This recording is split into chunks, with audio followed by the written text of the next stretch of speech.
Welcome to Fridays with LukeJ62895. On this livestream show, we are going to be talking about our topics, playing video games, and many more. And now, here's your host, Luke Jeffers, Billy Mooney, Remix Plum, and Damon 2000.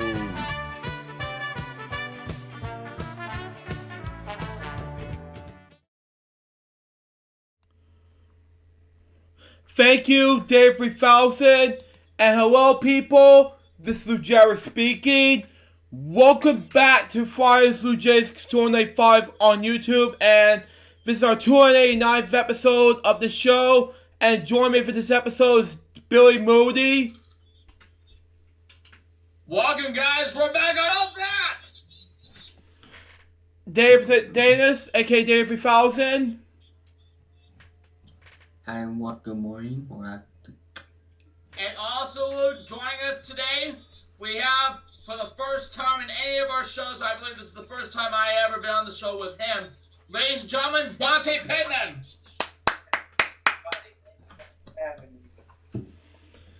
Welcome. Now guys, before we get the show going, we have some very important announcements to make. Today marks the 30th birthday of my Wheel Bingo partner and resident of Chelsea, South Carolina. We would like to wish a big happy 30th birthday to our buddy Alex Houle from Chelsea, South Carolina, who is watching this show today. Oh my!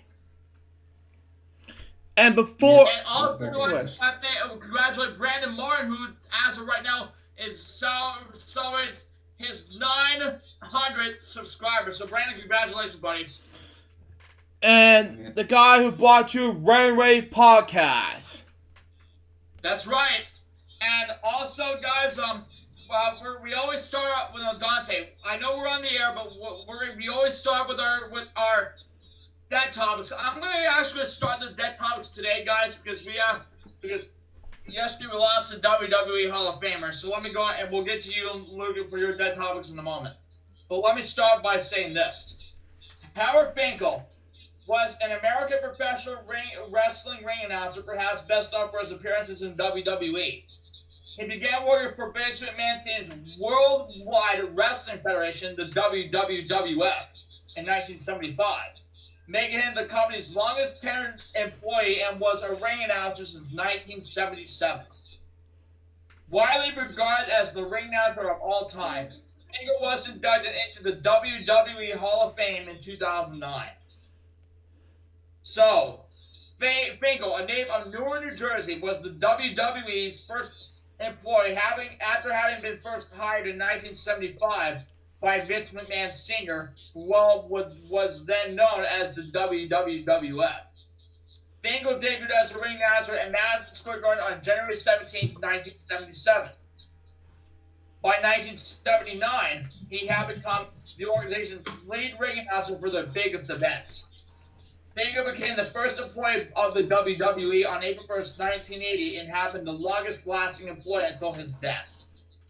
Throughout his career, Finkel's distinctive voice was sometimes used in the title sequence for the company's various television programs like Raw, NXT, SmackDown. You get the idea. Finkel's signature call was his announcement of a new champion for a title change, which he would replace extra in face of the word "No!" in order to draw the greatest reaction from the crowd. Finkel came up with an event named WrestleMania as well as Ricky Steamboat's Dragon nickname. In 1984, Finkel became WWF's lead ring announcer for television tapings, replacing the retired Don McHugh. During a 2011 interview, Finkel said he had also played a part in the talent relations and creative departments during the early days of the WWF. On January 19, 1987, Finkel was presented by a fly by the late Mean Gene Okerlund, commemorating 10 years of announcing at Madison Square Garden. In 1993, the Roman-themed WrestleMania 9 was introduced in the toga as Finkel's Maximus. And by the way, WrestleMania 9 marked the first ever WrestleMania featuring current AEW player-playing man and WWE Hall of Famer, good old JR, Jim Ross. Wow.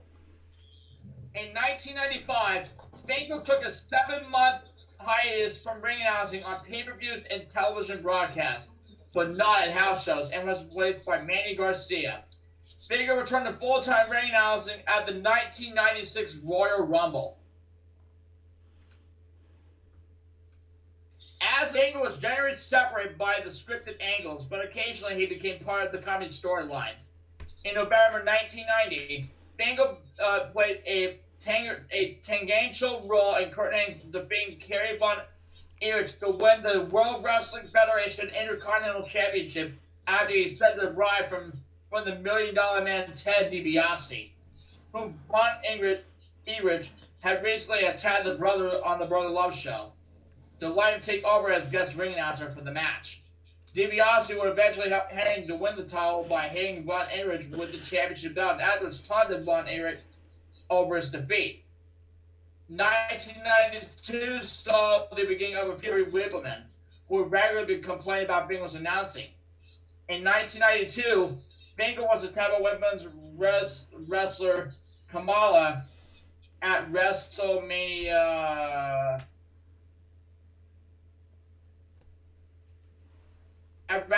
8. Whippleman berated Finkel and tore up part of the announcer's tuxedo, who finally retaliated by pushing the manager to the ground. This led to Finkel's first match on January 9, 1995 on Monday Night Raw. He won a tuxedo match over Whippleman by stripping him to his underwear. That happened. Now, this happened tonight is the second time that happened in 1999 on the debut episode of SmackDown, and which the tuxedo thing became with Howard Finkel and SmackDown's first ring announcer, Tony Chimmel. Wow. Finkel became involved in a feud between X-Pac and Jeff Jarrett, when Jarrett shaved his already near bald Finkel's head. This feud culminated in a hair versus hair match at SummerSlam 1998 with Finkel in the corner of X-Pac. X-Pac won the match, and Finkel assisted him in cutting Jarrett's hair. In August 1999, Finkel, now what I said about the Tony Chimmel thing, this is what I'm getting to now, guys. Listen up. In August of 1999, Finkel became a laggy recently on the recently debuted Chris Jericho. On August 26th, during the pilot episode of WWF SmackDown, which was first aired on UPN, Jericho encouraged Finkel to attack SmackDown announcer Tony Chimmel and take back his place as lead announcer. Finkel ran down the aisle, shoving Chimmel and ordering him to step aside. As Finkel started to announce, Chimmel threw Finkel from the ring. While Jericho held Finkel from the back, they crossed paths with Ken Shamrock, who jostled with Jericho. Jericho convinced Finkel to distract Shamrock during his match. After Finkel berated Shamrock began twisting Finkel's finger from in, Jericho hit Shamrock from behind with a steel chair. Several weeks later, Finkel adopted the role of El Dobo, a masked referee, who unfairly appreciated a Shamrock match, but wanted to win to Curtis Hughes. On the October 14th episode of SmackDown, Jericho defeated Hughes with the help from Finkel, but gave Finkel to Curtis Hughes after the match. 4 days later on Monday Night Raw, Hughes bet and lost Finkel in a game of poker to the Oakalites, which were Bradshaw and Farouk. On the August 2002 episode of Raw, Finkel turned heel and began a brief feud with Raw ring announcer Lillian Garcia over the lead spot. Before both were attacked by 3 Minute Warning. The following week, Garcia defeated Finkel in an evening gown tuxedo match with help of Trish Stratus and Stacy Keibler, who were insulted by a remark made by Finkel. By 2000, Howard Finkel had taken a lighter schedule with additions of Lillian Garcia and Tony Chimmel to Raw and SmackDown respectively. But he had still announced for some of the WWF WWE's pay-per-view events. By 2006, Finkel was really hurt from aiming at pay-per-view events. However, He regularly announced at house shows and would introduce the WWE Hall of Fame inductees at WrestleMania. Finkel was inducted on April 4, 2009 by Mean Gene Okerlund. Because Finkel was one of that year's inductees, SmackDown announced Justin Roberts replaced them in introducing the group at WrestleMania 24. I think it was 24. Yeah, it was 24. Finkel's television appearances was sporadic at major pay-per-view events and occasional episodes of Raw and SmackDown. Finkel appeared at every WrestleMania from 1985 to 2016. Finkel did the voiceover in the intro for WWE.com for the WWE.com video show The Dirt Sheet, which can be seen on Friday Night SmackDown every Friday night at 7 Central on Fox. Which there's a new episode of SmackDown coming later tonight at your local Fox programming.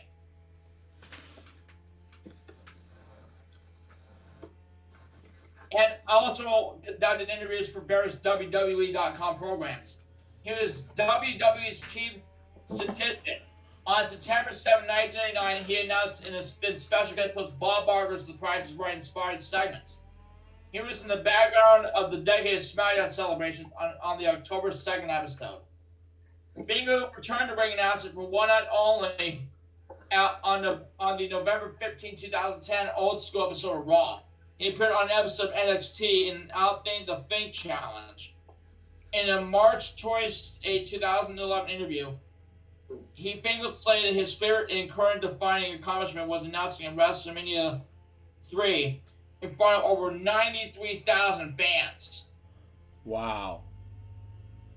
On November 20, 2011 at Survivor Series in Madison Square Garden, Bingo was a special ring announcer for CM Punk in his WWE Championship match against Alberto Del Rio. On April 10, 2012, Bingo appeared on the Blast from the Past episode of SmackDown. July 23, 2012, Bingo was a special ring announcer on the 1000th episode of Monday Night Raw. Wow. Bingo was a cast member on the WWE Network's original reality show Legends House. He also served as the announcer for the Network series The Edge and Christian Show. Mm-hmm. His role announcing the WWE Hall of Fame inductees at WrestleMania passed to other ring announcers in the WWE beginning in 2017. On January 22nd, 2018, at the 25th anniversary of Monday Night Raw, Bingo was the announcer to introduce The Undertaker, although it was recording due to him being unable to attend the event. During the fun years of his life, Bingo awarded in the backstage role for WWE. Bingo died on yesterday, April 16, 2020, at the age of 69. He had a stroke a year prior and was in bad health preceding his death. So, guys, on behalf of all of us here, on behalf of all the WWE Universe and all entertainment, we now reserve a moment of silence and recognition to the fake.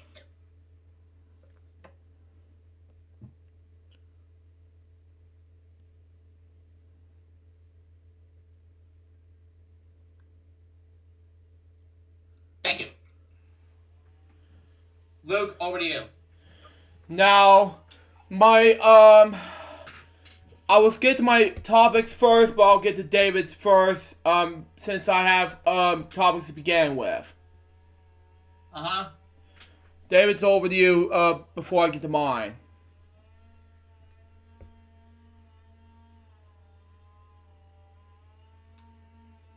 Hello? David? Hello? David, your turn. Your topics, please. Alright. Sorry.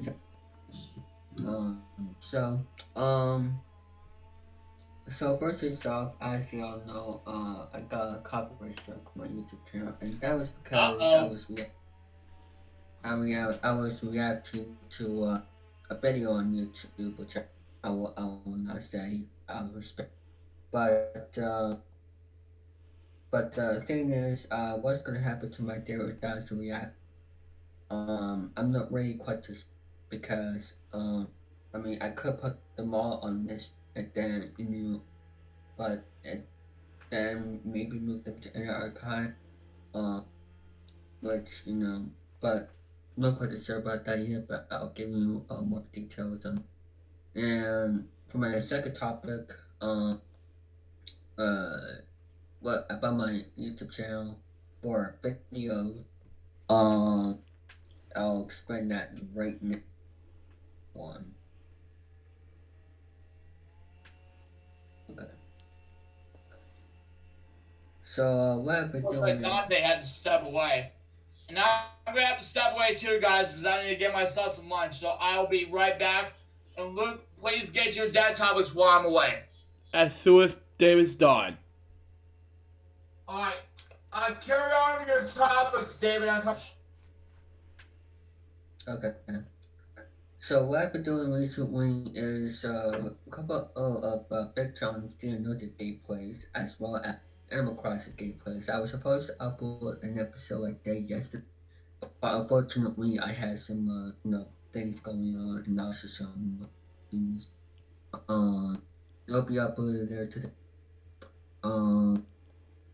And I think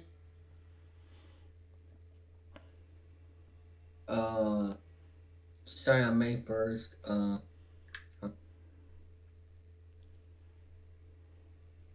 okay.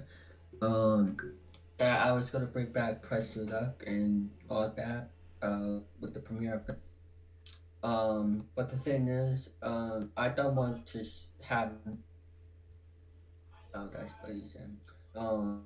I don't want to, have a whole month without an episode. So I'm thinking about doing it this upcoming Monday, Patriots Day, or sometime Sunday to when my spring break happens, and then bring back Pressure Luck. But the thing is, I need to do some edit for Pressure Luck, so I'll do that there this weekend, like tomorrow morning. So stay tuned for that, and I was listening for Animal Crossing as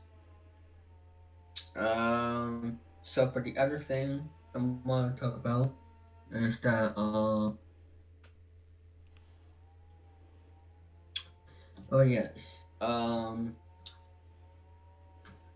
as for my Discord server feedback anyway, as my Discord server daily YouTube production, it's doing great so far.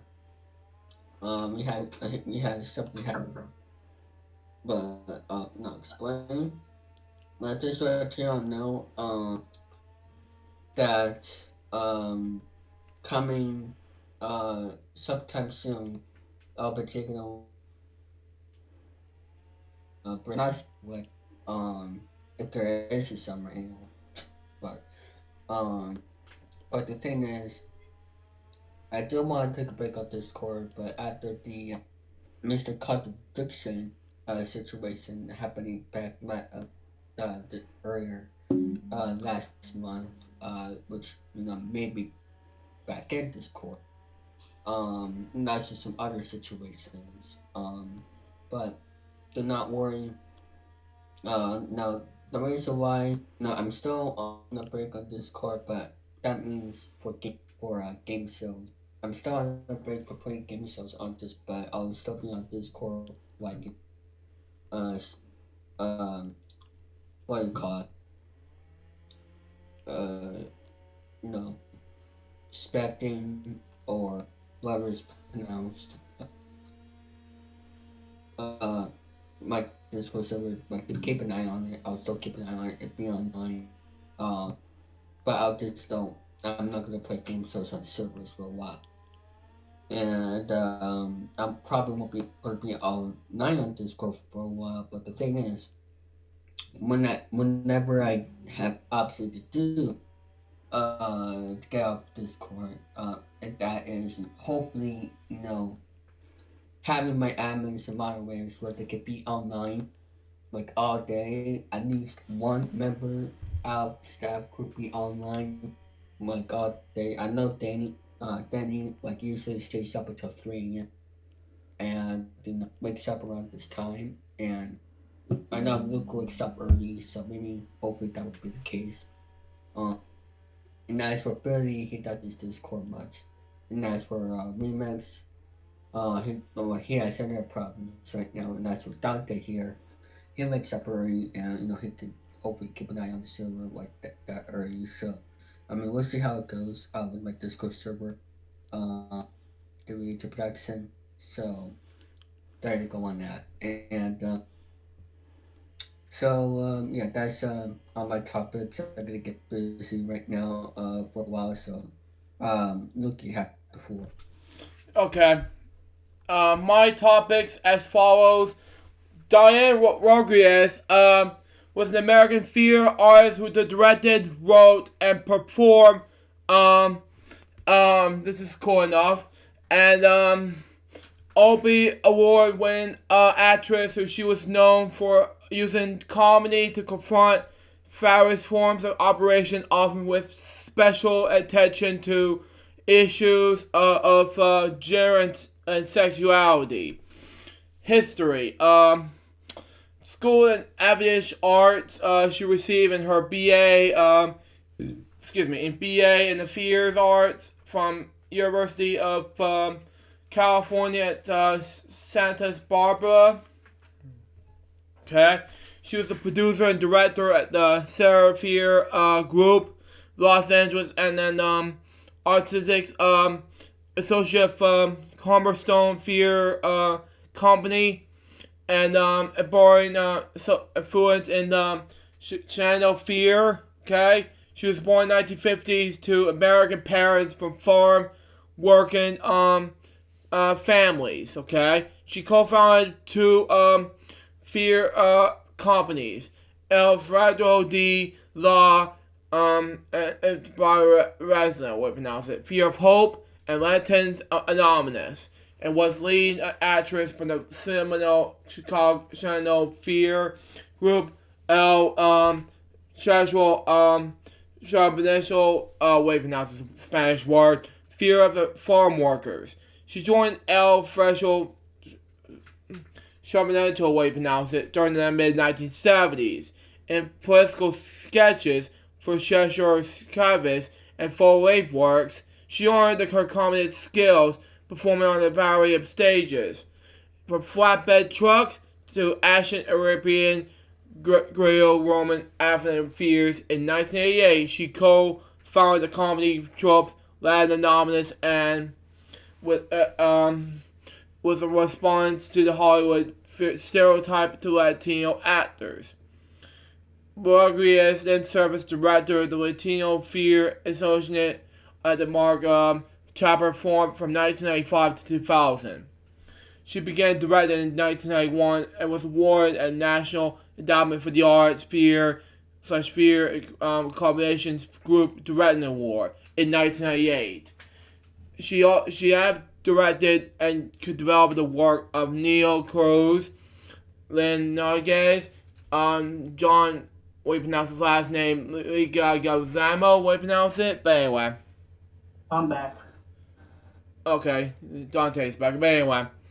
Jose Cruz, Cardenas, what you pronounce it, John Brizzo, and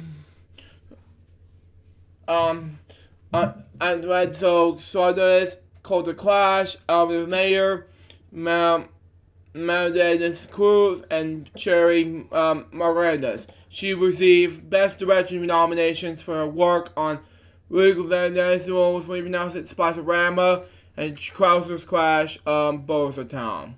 She won an Obie Award for Off-Broadway Award in 2007 for playing multiple awards in Everest Woodbury's Tales of the Two Cities Best Ensemble. In January 2015, it was announced that President Obama nominated Rodriguez to a National Channel of the Arts, who proposed it to advise the chairman of the National Endowments of the Arts on marriage policy, and programs. On April 10th, 2020, her employer and peer group announced on Facebook that she had died from lung cancer. She was only 68 years old. Now, for my next death topic has to do with Margaret Hartman. Excuse me. She was an American actress and the chairman of the board of the first Starboard Corporation, one of the largest privately held commercial real estate companies in the state of Connecticut. Born and raised in New York City, the daughter of Jesse and Dorothy Hartman, who started her professional career as an actress at the a real estate company in Washington, D.C. After years of working in the regional sphere, Margaret founded the Hartman Fear Company in Stamford, Connecticut. For more than a decade, Hartman Fear Company served as one of the nation's lead regular fears and was a representative of the Special Drama Desk Award for producing a precision weaponized work such as the pre-Broadway production and the Runners Stables, the Fear's premiere season, for the creation of the Dorothy and Jesse Hartman Foundation. Margaret support the installations such as the Palm Beach Shakespeare Festival. She also served as a board of directors for the Eugene O'Neill Fear Center, the Helen Hayes Fear of Natick, New York, and the musical Fear Works Company in New York. She received the Lifetime Achievement Award for the Advance of Women for the Connecticut United Nations Associations. She was presented with the Outstanding Connecticut Woman Award by Governor O'Neill in the State Senator Chamber, and famed by the United States Senator Christopher Dodd, D. Connecticut, for her service in the state. Margaret Hartman was a graduate and member of the board of directors of Bennington College, where she was a major financial supporter of the institution. At Bennington, she provided the support for the creation of a new Margaret Fanny Fear space for the undergraduate drama program. The Hartman Foundation supports the Sanford branch of Planned Parenthood. She wrote the novel Dark Deeds, Sweet Songs. Margaret Hartman was married to Dale Tenney, an independent film producer, until his death in 2013, the year I graduated from high school. Margaret Hartman Tenney died on April 11th, 2020, and she was 86 years old. Margaret Hartman Tenney had 3 children and 7 grandchildren. My next death topic has to do with Joel M. Reed. He was an American film director, producer, and screenwriter. Reed was best known for directing the original Blood Sucking Freaks in 1976. Okay?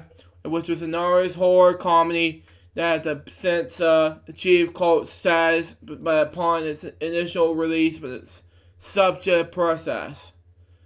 Okay? Reed was also directed the Career's Bed in 1968, Sex by Advertisement 1969, the G.I. Exterminator, Wits End, Dragon's Lake, and Wild's Dragon Lake in 1971, Bloodbath, Terror and Night of the Sea in 1976, and Night of the Zombies, Jabba 693, Sister of Death, and Battleland of the Living Dead in 1981. Rewrote and directed Bloodbath, which was produced by the Trans-Orient Entertainment Corporation and had a budget of $100,000. In the 1974 interview with the New York Times, he described the film as a comedy, epic, horror adventure. Wow. Howard Peschel starred in the film as a producer of horror films, who arranged the studio as Black Mass. In March 1st, 1990, Mazda Books published a book that Reed wrote on Donald Trump, the current president of the United States, called Trump the Man, the Myth, the Scandal, which did not sell well.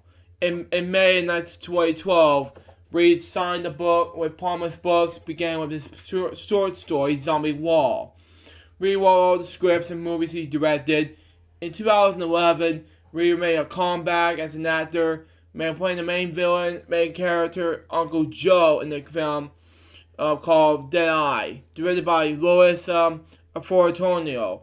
After that, Reed acted in more films. I Spill Your Guts in 2012, Supernatural, Z, something like that, Weird, Creepy, and Random in 2012, Trash Talk Tactic in 2015, Catch of the Day in 2014, The Floppening in 2015. Hey Mitch, how you doing, buddy? Let's see what else I got. Vault the Terror 2, The Undead in 2015, Frank of a Basement in 2018, and the Functional Mob in the same year, and I'm not sure what year it's exactly. On September 17th, 2018, a book by author John Schumacher, it was released by Head Press about Reed. Okay, I'm good, says by Mitchell Hill. Okay. About Reed, called Blood-Sucking Freak, the life and films of the incredible Joel M. Reed, with released. In December 2018, Reed was interviewed for the documentary about himself, but called Reed Unbound, the Joel M. Reed Story, 2019, which was chronicles with his little life and film career, was directed by Jerry Landy and Arian Impazio. Reed died on April 12, 2020 in care factory in New York City after contracting COVID-19. He was 86 years old. My next step topic has to do with Danny Goldman. Okay? He was an American actor, voice actor, casting director. He's mostly widely recognized as a voice of Brandy Smurf in Hanna-Barbera's The Smurfs in 1981 to 1989, and as a visual medical student in the American opening scene in Young Frankenstein in 1984. Goldman graduated from Far Rockaway High School in Queens, New York City in 1957. And he subsequently attended and graduated from Columbia University in Manhattan in 1961. Okay? Career began in one of the first roles was that as of Nick Dunn, the son of the industrials who knew the truth of about his family, knew butler and housekeeper, and helped them get accomplish the new jobs, and I'd say one central comedy, The Good Life. Okay, among his other early roles on television were appearances in the TV shows That Girl, Rome 222, The Partridge Family, Love American Style, Needles and Pens, Colombo, Baretta, and Shield and the Man. He was a regular member of the cast of the situation comedy Busting Loose in 1977. Goldman was also featured as Ozzy the Answer in 1980's detective drama Mickey Sabine's Mac Hammer, okay? And as Dr. Denton and Good Smart Again. He acted in the episode I'll Kill Him Again on the police drama Hawaii Five-0, and it's in episodes Brainchild in 42 and Trapper John M.D. Goldman appeared as a panelist on What's My Line, a TV program during its syndication run. And on the live stage version of the Hollywood several years later. In 2005, he appeared in the episode of the sitcom The King of Queens. He featured film debut was in MASH in 1970. His other credits include the small role as President Medical Student who has Dr. Frankenstein Gene Wilder, the late Gene Wilder, that is, about his grandfather, in Young Frankenstein in 1984. And roles in Busty in 1984, Linda Lustig for President in 1985, Total Visit in 1986, the Missouri Breaks in the same year, 1986, Swap Meet in 1979, Willie Moles in 1980, and My Man Adam in 1985. He also portrayed Captain Marharet in MASH in 1970, and Porter in Where the Buffalo Room in Rome in 1980. Okay? Golan voiced the public Grady Smurf in 1981 to 1989. On the animated series The Smurfs, he returned to voice the Grady Smurf for the television show Robot Chicken in a segment that portrayed the movie Seven.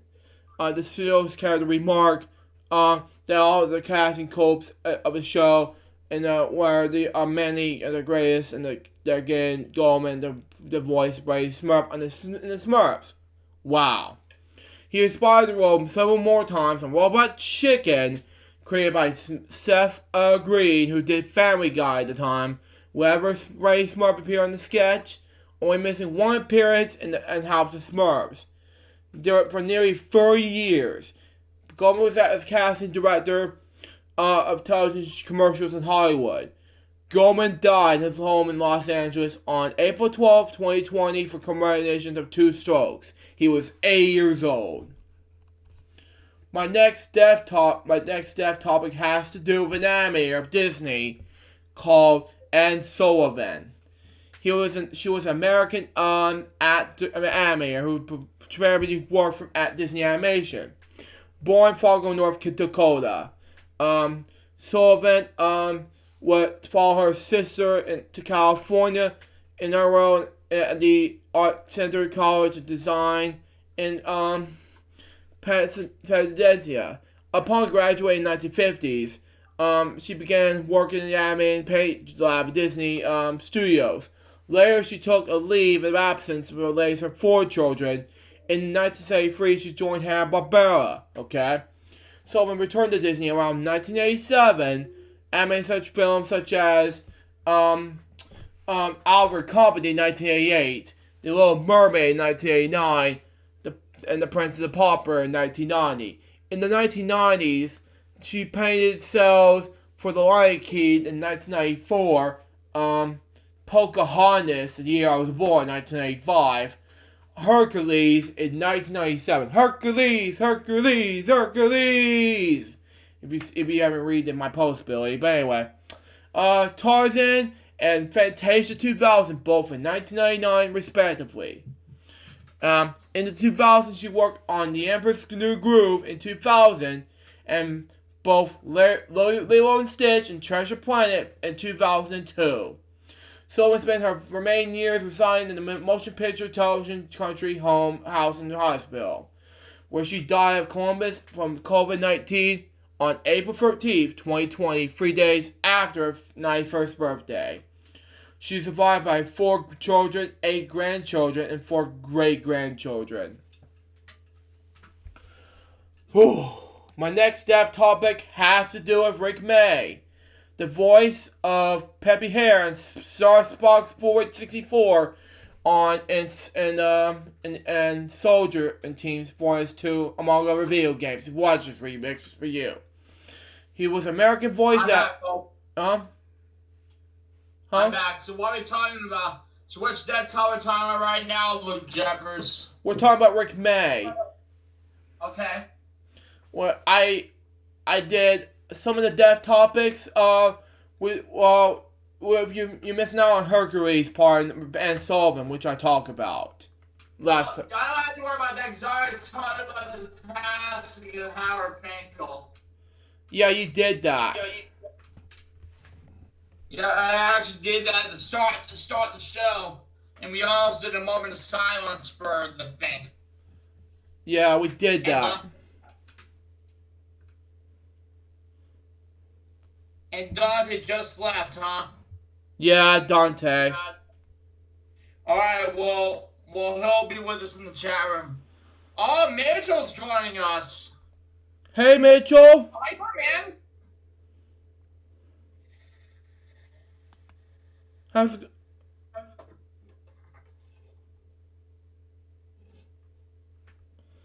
Oh, man. He's in the chat room right now. But anyway, yeah, as I'm reading death topics, Dante just left. Yeah.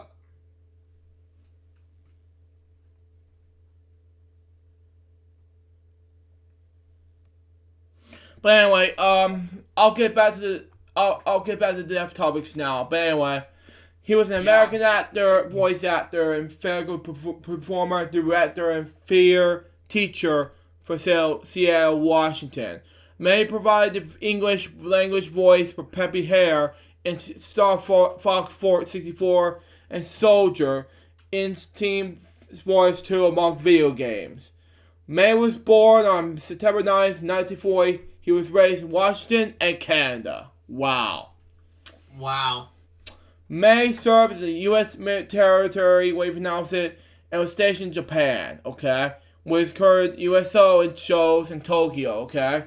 May returned in the Seattle area to serve as director of the Resident Civic Sphere Center, and Civic Light Opera in Renton, Washington. In one production... Done. Carry on. Okay. In one production of the Cotton Patch Gospel in Rente, May played all 21 roles in with a variety of voices. He retired from the Resident Civic Center in 2001, yeah. To begin his own theater company in Kirkland, Washington, and become a full-time actor. He began voice acting in video games in the late 1990s, including the voice of Peppy Hare and Adras in Star Fox 64, from various characters including Genghis Khan in Age of Empires 2, and Soldier in Team Fortress 2, and from 1998 to 2019, Rick May played Inspector Lesser in the Inspector Fear radio series for the further adventures of Sherlock Holmes, okay? He also played Letray in the latest radio series, The Classic Adventures of Sherlock Holmes, and played various roles. That's fine. Okay. And, okay, stand by, folks.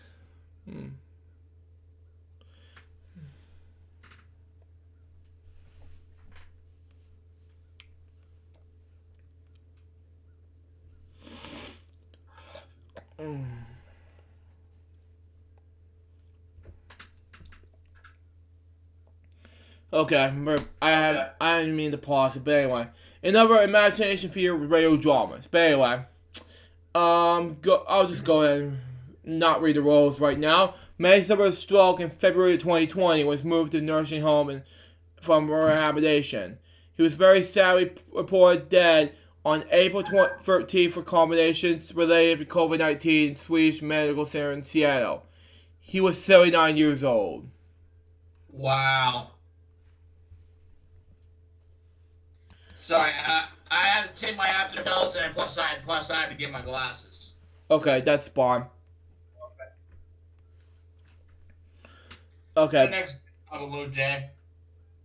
Okay, my next death topic has to do with Pip Baker. Now, Pip Baker died on Pip and Jane Baker, actually. Yeah, Pip and Jane Baker. Now, recently, Phil passed away.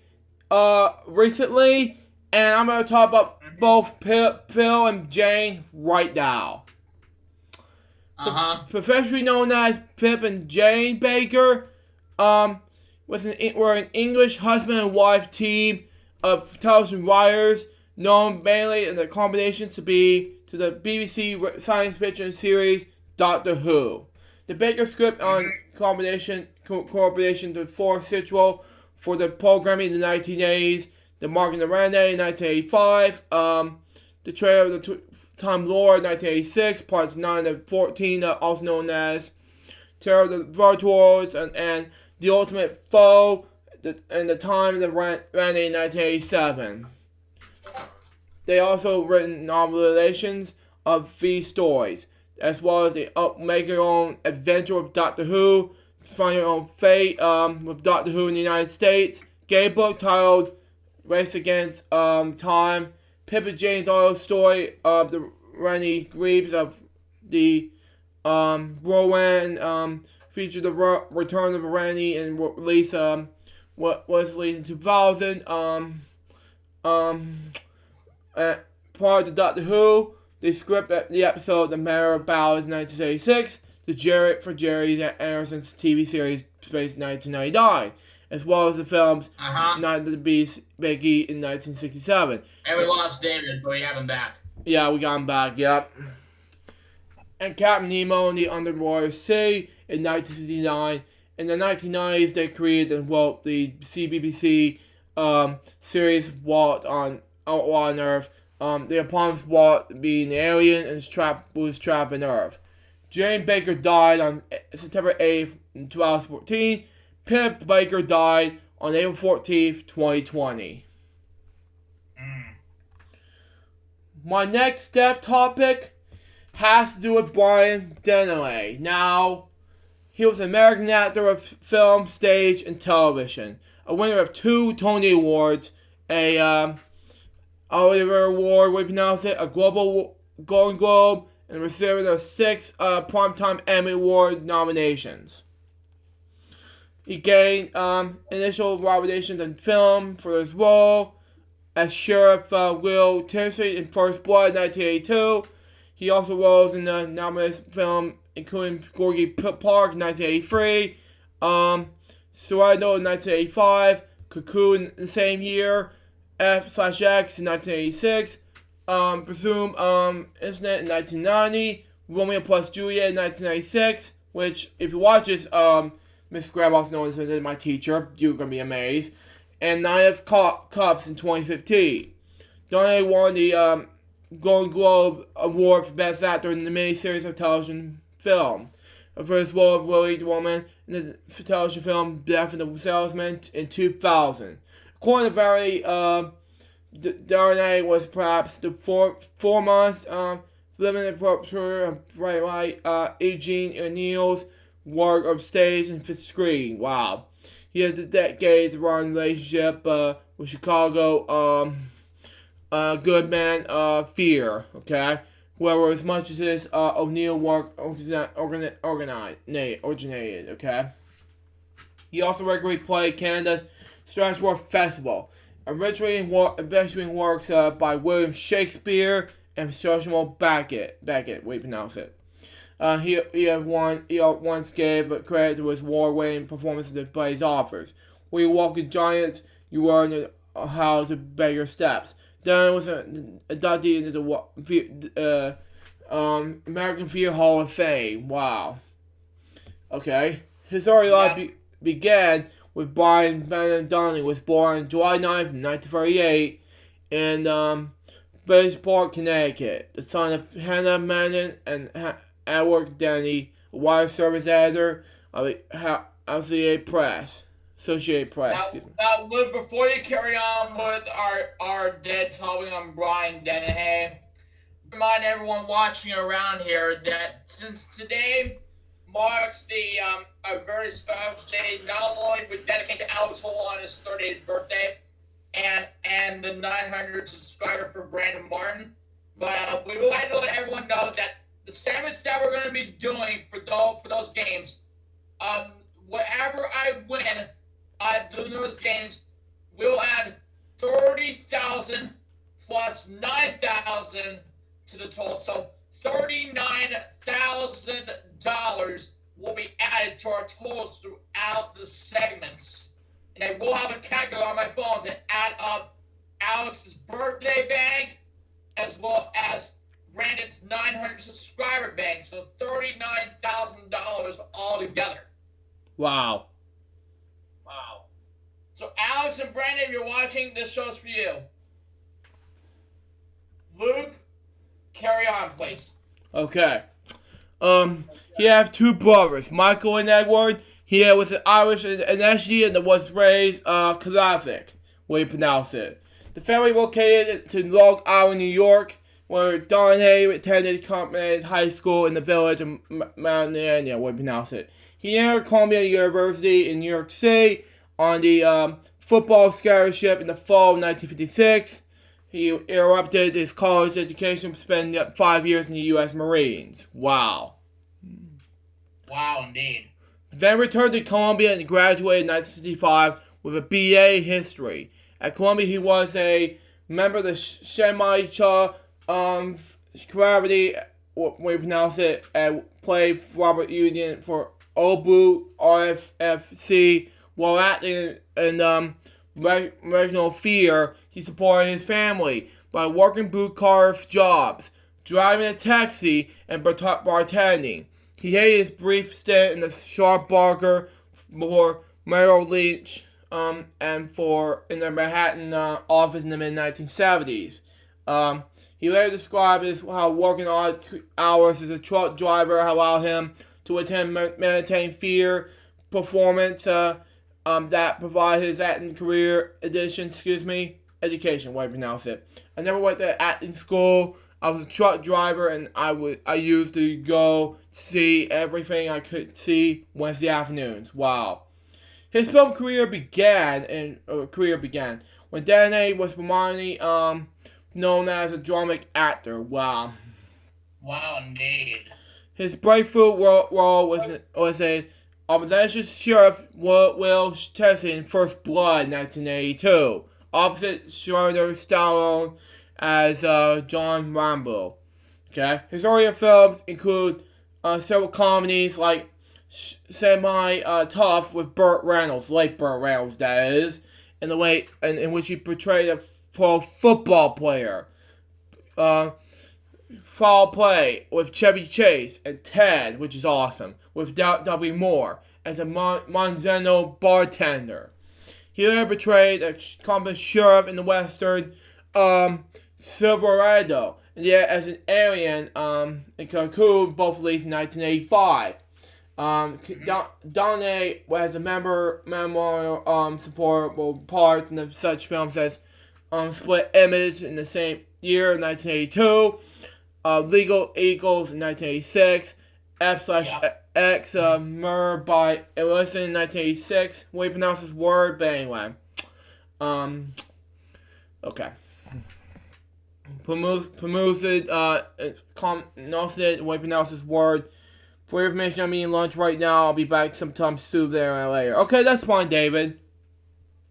Alright, David, we'll see you in a bit. That's fine. F/X Murder by Illustration in 1986. Pursuit Exxon in 1990. F/X2, The Deadly Art of Solution in 1991. And Parted by Evil in 1993. Deadly graduated became a popular character actor, but also achieved a leading man status in the thriller bestseller in 1987, still co-starring James Woods. He also starred in the Peter Greenaway film The Belly of the Archivist, way to pronounce it, for which he won for the Best Actor award at the 1987 Chicago International Film Festival. Commenting upon his initial venture, Donnelly said, "I've been in a lot of movies, but this is my first film I made." Wow. He wanted to star as Harrison in the Australian film The Man from Showy Weather 2 in 1988. One of the most well-known roles came in 1995.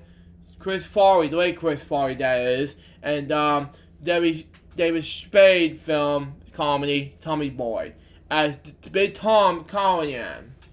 He also was united with his 10 co-star Bo Derek and Tommy Boy, which she played his wife. Wow. Then a voice role in the animated movie Ratatouille as DiGianni, father of the rat chef Remy. He also appeared as a superior officer and Robert De Niro.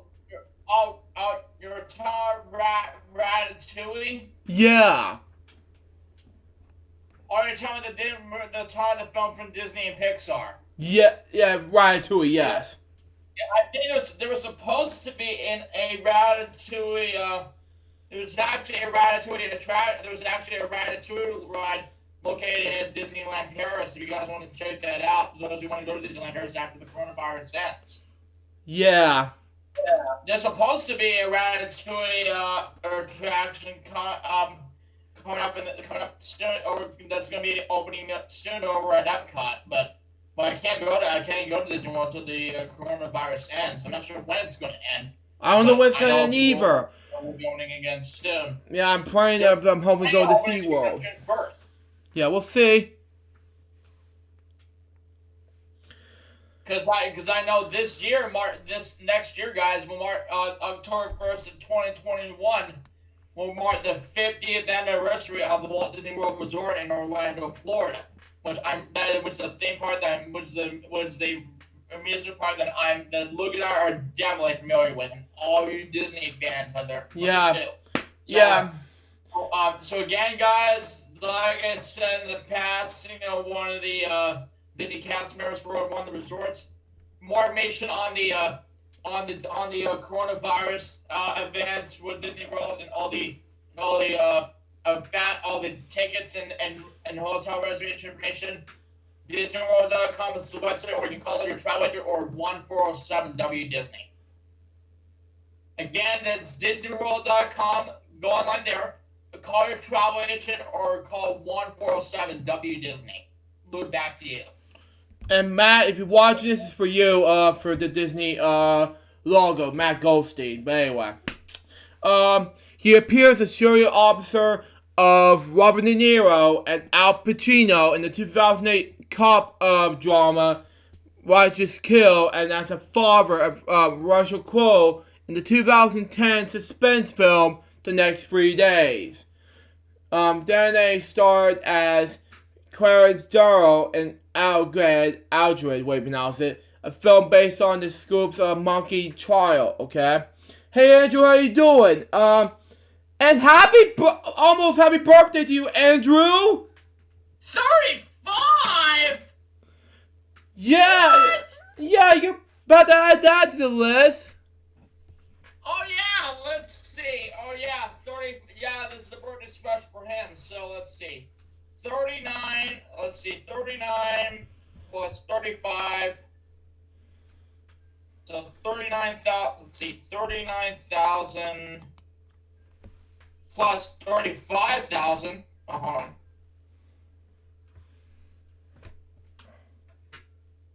Oh my god. We'll be adding 74,000 to the bank. Wow! Yeah.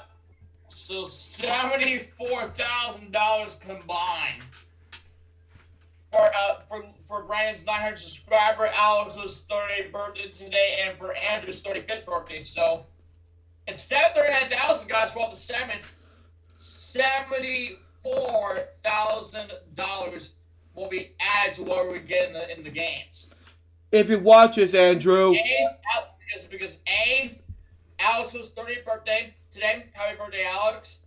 Brandon Martin, 900 subscriber. Congratulations, Brandon. And also for Andrew 2004 Abel, because his birthday is this Sunday, he'll be 35 years old. So, $74,000 will be combined to the totals that we get for Burger's Crosswords and Feel a Fortune. And you know what? If we win the Mario Super Sluggers, I'll go ahead and add the $74,000 to it too.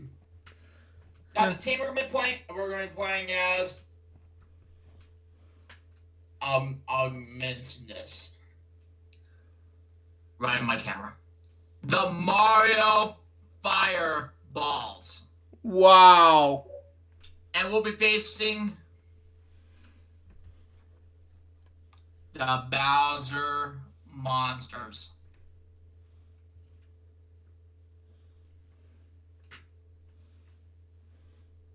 Now, Mario Super Sluggers, Luke, it allows you to play with your Mii.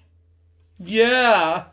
So I will be playing with my Mii as well as the Mario characters in the game. So it's Bowser versus It's a Me, Mario. Wow.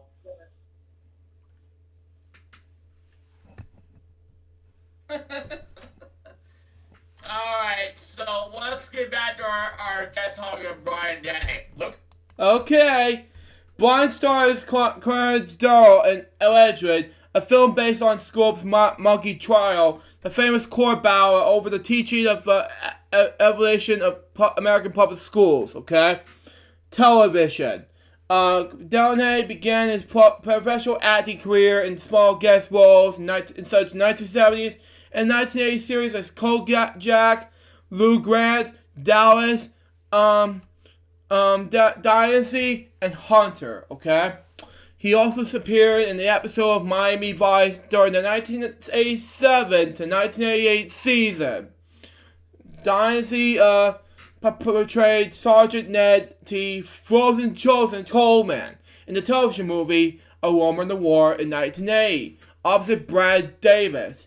He continued to appear in such high-profile television films as Stokey in 1981, Split Image in 1982, Day One in 1989, and The Killing in a Small Town in 1990 opposite Barbara Hershey.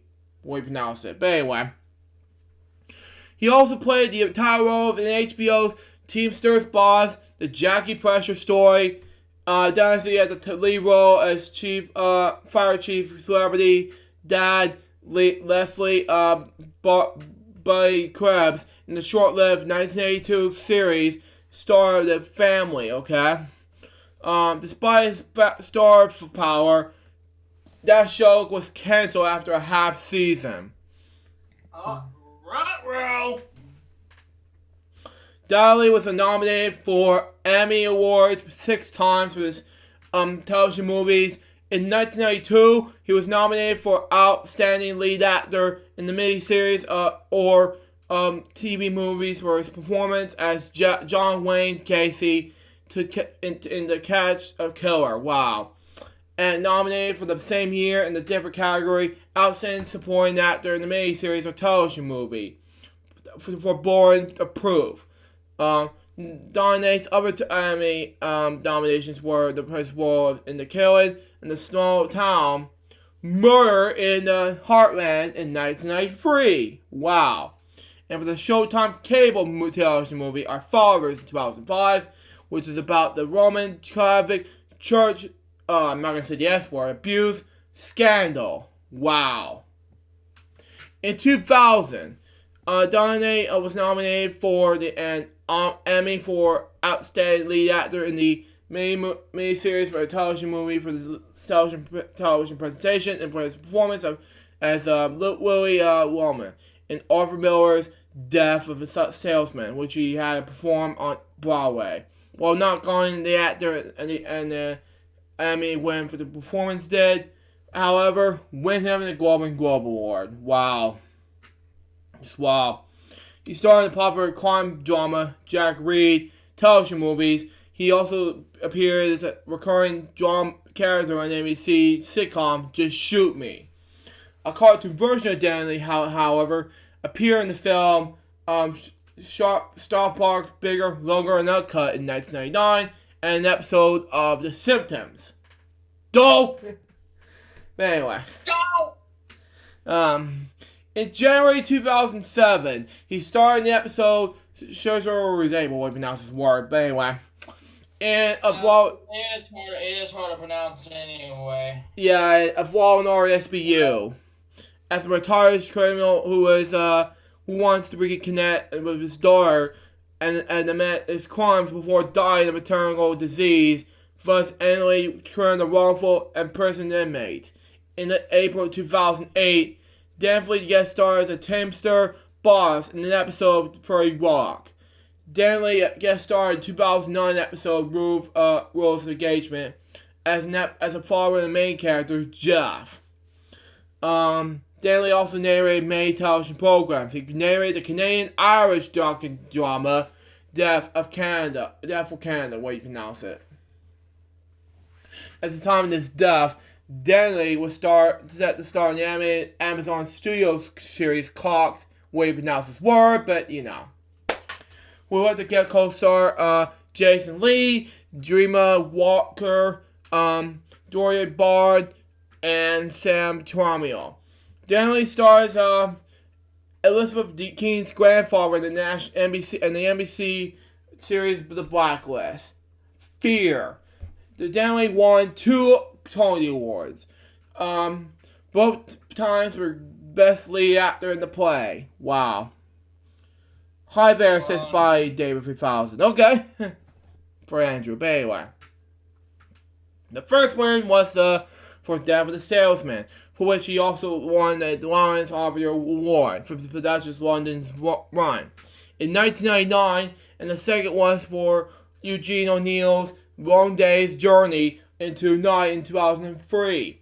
Both productions were directed by Robert Falls and was originally produced at the Goldman Theatre Company in Chicago. His acting in The Salesman was called The Performance of Donnelly's Career. Neil's Godzilla in 2020, which is this year, by the way. Brian Donnelly, Tony Award-winning actor, dies in A1. New York Times, Friday, April 17th, 2020, page 7. On stage, Donnelly made fragrant performance in the Chicago Fear with World, made his Broadway debut in 1985. Okay. Just let you know that I have a meeting on my server right now, but I'll be back afterwards. So that's fine. Okay, David, go ahead. It's fine. Continue on, Luke. In Brian Furer's Transitions, in 1999, he was the first male performer to be voted the Sarah Sindens Award for this work in Chicago Fear. He made a return to Broadway in 2007 as Matthew Harrison's Bray and Harriet the Wind opposite Christopher Plummer. They returned the episode opposite Kuchara Garner will pronounce it, 2009 revival of Eugene O'Neill's Desire of, Under the Elms. Okay. In fall of 1992, he played the re-role of Hickory and Hickey, way you pronounce it, in Robert Fall's production of Eugene O'Neill's The Iceman Comes at the Abbey Theatre in Dublin. In 2008, Denny appeared at the Stratford Shakespeare Festival in Stratford, Ontario, Canada, appearing in All's Well That Ends Well as the King of France, the double bill plays that Samuel Beckett's Crab's last tape, and Eugene O'Neill's Houle, where Donnelly inspired the role of Uri Smith. In 2010, he inducted the American Theatre Hall of Fame. In December the same year, he returned to Ireland to play Bull McCabe in the Olympia Theatre Dublin stage version of John D. Comedy's The Field. In 2011, Donnelly returned to the Salford Shakespeare Festival in the role of Sir Toby Welch in Shakespeare Twelfth Night. He also played Max in Howard Pinter's The Homecoming, the first Panther work to be produced there. In April through June 2012, he played the role of Larry Slade in the Eugene O'Neill play, The Iceman Come, in the Goldman Theatre in Chicago, which was inspired in 2015, which were in the production, and most of the Goldman Theatre production cast was revived in the Bam Harvey Theatre in Brooklyn, New York. Personal life and death. But Donnelly enlisted in the United States Marine Corps from 1958 to 1963, including a brief stunt in the Oklahoma, we announce it. In the 1989 interview, he described as being hurt in the combat in the 1993. He was told in the interviewer in disturbance in the Vietnam. In the same year, 1999, what we call it, he apologized for misrespecting his military award. He married twice and had 5 children, including actress Elizabeth Donnelly. Donnelly died on April 15, 2020, of car arrest due to hospital stay in New Haven, Connecticut. He was 81 years old. Wow. Now, I got there is not a lot of topics of death topics to talk about. Now I have a lot. I have 1 or 2, 3 more death topics, but this is gonna be a quick the 3 death topics to talk about. Bruce Myers, actor, he He was born in 1942 in Wandsworth, United Kingdom, but he was a British actor and comedian director. No story to talk about, but there's a lot to talk about. He died on April 15, 2020. He was 77 to 78 years old in Paris, France. Now, to my death topic. I have Paul Haddad. Now, he was born, it was a British born Canadian actor and voice actor. He was born in Birmingham, England on May 20th, 1963. He was the eldest of 3 children. Haddad attended McGill University where he was studying acting. And was an Aryan descent in 1988. He was graduated from the National Theatre School of Canada. Wow. In Montreal, Quebec. Career began and Haddad performed in the Stratford Theatre Festival in Stratford, Ontario for 2 years. In the 1996 festival, he played basketball in the Marches of Venice. Wow. That was easy. Haddad voiced Uncle Arthur in Babar in 1999 to 1991. And I heard the doorbell in the background. Dogs barking. Anyway. Hang on, I'll get difficulties. Stand by. I'll pause that. Stand by. What's possible? One more moment. First, Alright, we'll take a break, guys. Let's pause a few moments for station identification. You're watching episode 289 of Friday's LukeJ62895 here on YouTube.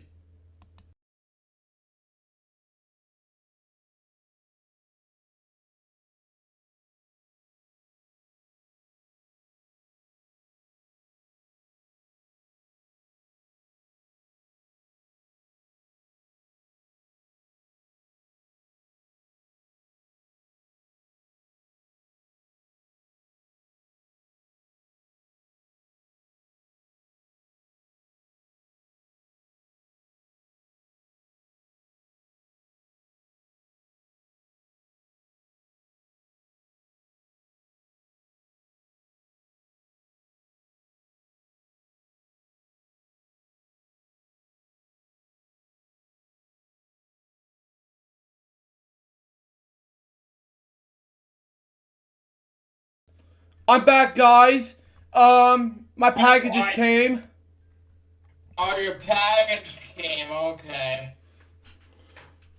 Yeah, welcome back. I got 2 packages. I'll do an unboxing video later on after I'm doing my Friday show. But for now, let's get back to the show. Okay. But anyway, Haddad voiced Uncle Arthur in Babar from 1989 to 1991. Haddad's voice roles includes Quads, Maddox Warriors, Cyber Chase, which is so boring, Naughty. I'm not really familiar with Cyber Chase anyway, or Sid the Science Kid. Yeah, I definitely agree with that big time. Yeah, Naughty, which is awesome. The Adventures of Super Mario Bros. 3, if you watch this remix. Little Bear. Soleil Magic School Bus. Robert Roach, Pearly, Franny Speed. Yeah, I never wanted those lame shows. But anyway, The Adventures of Tintin and Rupert. In 1995, Halbert played Joe Shaw's we announced it. Howard Schroeder's Matt Spurrier brother, who runs the local market at the Disney Toon Studios animated comedy film Bug Hunt. He voiced Willie Sharp in the animated series Rescue Heroes, okay? He was best known for voicing Leon S. Kennedy in the video game Resident Evil 2. Due to the property of his voice work, in Resident Evil 2, Haddad was asked to voice a character in Daymare in 1988, which was announced via a YouTube video in January 2019. Personal life. Haddad lived in Toronto, Canada. Hated stay on the YouTube live stream that he suffered from stage 3 throat cancer. And had a tumor growing on one of his vocal cords. Yup. And he was in Barbara King the Elephant in 1999, one of my favorite movies, especially Franklin the King Knight, the movie in 2000. And he was in Roly Poly Oly, the Great Fatale of Fun, and the Bobby Bot Chase. Yeah, about Roly Poly Oly, that was one of my favorite shows on Playhouse Disney back in the day, along with Stanley. Yeah, these two along out of the box. And JoJo's Circus. The box is on Disney Plus right now. Yeah. Yeah, I have seen it out of the box as a kid as a child. And also, I just figured out, Luke, that we have a very good sports topic to deal with, and that has to do with longtime announcer Vern Lundquist naming the greatest SEC football he's ever seen. And I'm actually going to read it to you right now. Yeah, I'll read that as soon as I'm done with Paul's Had Dad. I worked as an announcer for CBS. Vern Lundquist saw a ton of SEC football games over the years, but when asked recently which game was the best he ever seen, the former SEC on CBS announcer didn't take long to make his selection. No surprise, the Kick Six was his answer. The 2013 Iron Bowl, 4 rivals against each other, and arguably the greatest finish in college football history, thanks to Auburn's Chris Davis' 109-yard return for Alabama kicker Adam Griffin's missed attempt, with 1 second remaining on the clock. Entering the game, the Crimson Tide had not lost the game all season, while Auburn had just 1 loss on the season. The win propelled the Tigers to the SEC championship game and eventually a national championship berth against Florida State. During a recent appearance on WNSP-FM 100.5 radio show, The Opening Kickoff, here's how Lundquist would respond when asked to name the best SEC game he'd ever seen. Easy, easy, easy. Alabama-Auburn 2013, the Iron Bowl. That was one-brainer for me. We did Georgia-Auburn 2 weeks before that. Auburn had lost 1 earlier in the season to LSU. Then they went on a tear. We were doing the game in Auburn. Georgia led with less than a minute to go. Nick Marshall and Auburn had a 4th and 18, and they did a Hail Mary. 2 Georgia defenders went up instead of knocking the ball down. It was 4th down for crying out loud. One tip to the hands of Ricardo Lewis. He made a heck of a catch.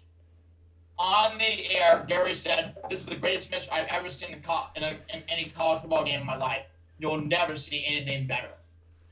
Well, it took us 2 weeks. Then we had a Chris Davis return of a missed field goal, 109 yards. The whole game was number 1 against number 4. It is the most bitter rivalry in all of college athletics, in my view. I know Ohio State and Michigan argued their case. So does Texas, Oklahoma, and USC, UCLA out west. There is nothing compared to the passion of Alabama and Auburn. And here's the class again to the game featuring Lundquist on the call-up of CBS. You probably have seen this 100 times by now, but it never gets old. Well, unless you're an Alabama fan. All right, Luke, back to you. Anyway. And thank you for your thing, and also we want to thank Vern Lundquist for 17 and over a decade of SEC football on CBS. So without you, Vern, we've never been hearing from you again. Yep. What do you say on that, Luke? Yes, sir. Yep. Anyways, continue on. Paul Had Dad. The tumor was removed, altering his voice, but he later died on April 17th, 2020, which is today. He was only 56 years old. His hobbies include film editing, performing voice videos with his dog, and assisting with actor demos. And then we got the last death topic, and of course we talk about is Alan Dadeo, ASC, which is an American cinematographer. He was known for his collaboration with Steven Spielberg as a cinematography for his work on E.T. the Extraterrestrial from 1982. And I'll be right here. Yes. One of my favorite raises from any of the E.T. films. Wow. The Color Purple in 1985 and The Empire of the Sun in 1987. He was nominated for one numerous awards, including 5 Academy Award nominations for two British Academy Film Awards nominations, with 1 win. In addition to his work in film, Dashiell served as a cinematographer in residence at the University of California, Los Angeles. He died on UCLA for short. Yeah. He died on April 15th, 2020. He was 77 years old as a result for culmination from COVID-19, the motion picture and television country house and hospital. Now, I'm going to go ahead. Go ahead. Go ahead, Billy. Go ahead. I'm not singing. I'm just looking up just whatever's on my phone. Okay. Now I'm gonna repeat this again. This time I'm gonna read the career and death. And DeBell was born on June 14th, 1942 in New Orleans and raised in Los Angeles. Wow. He was introduced to Steven Spielberg in the late 1960s. Steven has seen some of my 16mm work. He said in the 2007 interview, he and I shared a great love of movies. Indeed, his career was jumpstart when he was introduced as an aspiring filmmaker in 1967. And then two went on to work together in 2 early short films. They continued their professional working career by collaborating on E.T. the Extraterrestrial in 1982, Kit the Can, a segment from Twilight Zone the movie in 1983, Indiana Jones and the Temple of Doom in 1984, The Color Purple in 1985, and the episode of NBC on the national series Amazing Stories titled Ghost Train in 1985, and The Empire's Son in 1987. David's work also includes John Singweister, The Falcon and the Snowman the same year, 1985. The Spielberg produced Harry and the Hendersons in 1987. Albert Brooks' Defending Your Life in 1981. Barry Levinson's Allison, way pronounced it, in 1990. And Bugsy in 1991. Superior Wars, Fearless in 1983. Frank Marshall in Fukangu in 1995. Rabbit's The Astronaut's Wife in 1999. And Stephen Sommers' Van Helsing in 2004, his final feature. Wow.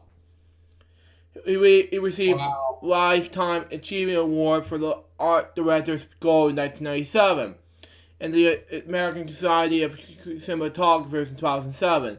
Throughout his career, David shot thousands of commercials, documentaries, and industrial and education films. They created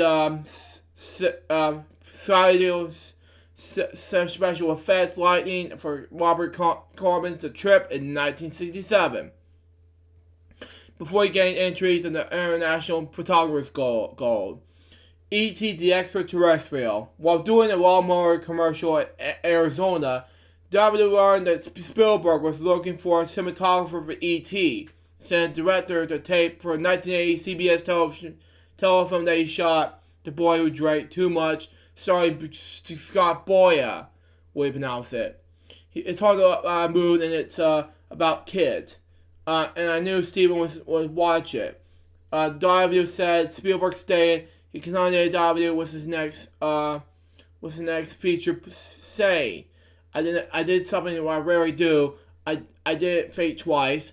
I pick up the phone and ask Alan, and they would photograph my next feature. Wow. Death. W died on April 15th, 2020. He was 77 years old as a result of a combination of COVID-19 and the motion picture television country house and hospital. When news reached Spielberg recently that Cutler was ill, the famed filmmaker sent a letter to him that recounting their late years in friendship and collaboration together read the W several times at his bedside just before he died. The MPTF said Spielberg that Al and I started our careers side by side. He was a wonderful artist, but his warmth and humanity, what he pronounced it, were as powerful as his lens. He was a cynical talent and beautiful human being. And I agree with Steven Spielberg, big time. I would agree too. Anyway, I got a few more topics, and we're gonna do the game segment. Hey, Okay. hey everybody, and according to City Minister himself, Mr. Donnie Pittman, well, Dante wasn't here anymore, Brandon, if you're watching this. How you doing? But anyway, the CD is dead now. That's my next topic. Huh? Yeah, according to the news, CD is now dead. CD? Yeah. And listen to this, okay? The compact disc is 4 years old last year, and for those of us who remember its introduction, it still has that sparkle of high tech. Even as it slides into optimization of its hands of streaming music services, which is good. If we could define a moment at which consumers move to analog technologies to digital ones, which is good, the announcement of the CD would be a good place to start. The public's coolest tech to own in the 1970s was probably the analog VCR or CB radio. Wow. Yeah, almost overnight, they switched at the start of the 1980s to a CD player and a home computer, what do you call it? The CD player was in first place. Most consumers encountered at laser at their own, which gave it a possibility for Drake's slant. Wow. And the rainbow effect and the prints of the CD could become a morph that wove its way into a design language of the era. Very new technologies since I've generated this level of the excitement of their mirror flight. Instead, today's consumers accept new developments as merely criminal to the tech they already own, while merely not expect them to have this lonely, okay? The origins of the format began when the format is its roots in commercially consumers' video technologies, okay? Hi, Brian, how are you, buddy? This is by Billy Moody, okay? The format is has its own roots in community consumer with video technologies, okay? Which is part of research programs both Sony and Philips. We're working on the next generation audio products. Sony had showcased in the digital audio system using its video tape format in the early 1970s. Wow. While Philips had investigating an analog system similar to Laserdisc video disc, by the middle of the decade, both companies had produced prototypes of initial audio disc, okay, that were not compatible but were similar enough to investigate a cooperation, okay. But in 1979, prototype players were there.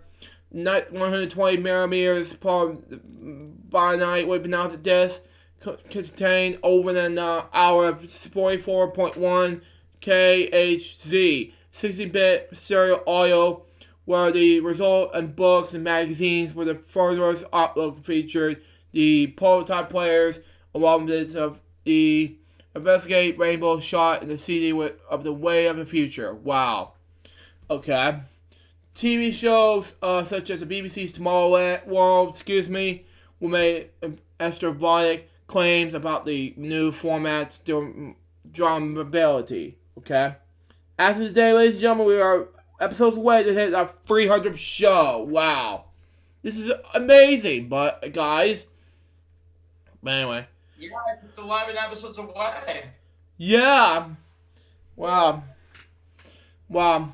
Still, TV shows such as the BBC's Tomorrow's World made so many claims about the new formats directly compared to Miles LP, leading to a virtually market fever pitch of expectation.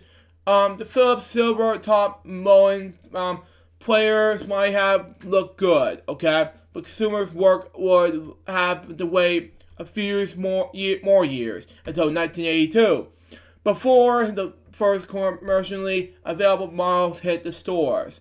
How does a CD player work? Well, it's simple. The CD player's mode of operation might have seemed obviously high-tech in the general public in 1980.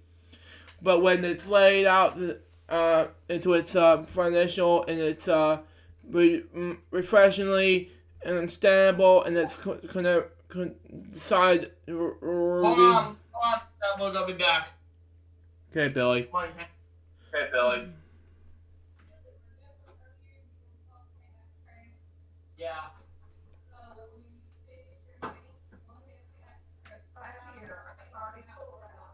Okay, I got it. Alright.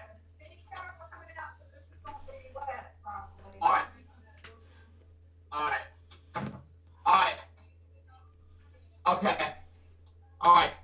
I am back, Luke. I just been told that as soon as we're done with our we segments, I got some trash to take out to the dumpster. Okay. Alright, let's continue on with the CD topic. Okay. It's a freshly understandable and convincing R&B we pronounce it. Similar than the now VCR, so many of them would have sat next to the 1980s living room. In the end of the 1980s, it was an example used to teach us all sorts of electronic control topics to electronic engineering students at my university when we were all familiar with the format, but probably most of us didn't have the cash with their own one of our own, okay? The business end of CD player and surprisingly few movie parts, excuse me. Okay. It's kind of yeah, it's gonna be a long topic, but there we go. It's kind of in the combined laser center model with its on a silent interior, usually driven via the room, one drove by a small motor, a infrared laser drove signs into a prism which directs its light downwards at right angles with the lens toward the spin CD. The lens has a focus magnet mesh-on we pronounce it. Usually a set of coils and the magnet allowing it to float on the magnetic field, light the reflected black from the CD and passes directly upwards through the prism of the lamp. And now wait for four faux digitals. An initial tracking and focus on reflecting lights such be concentrated in the country in this area. So by monitoring the current process by each qualitative of the player can adjust the focus, post, the speed, and monitor position of the laser model to keep everything on the track and providing a clean data stream on the right data rate, okay?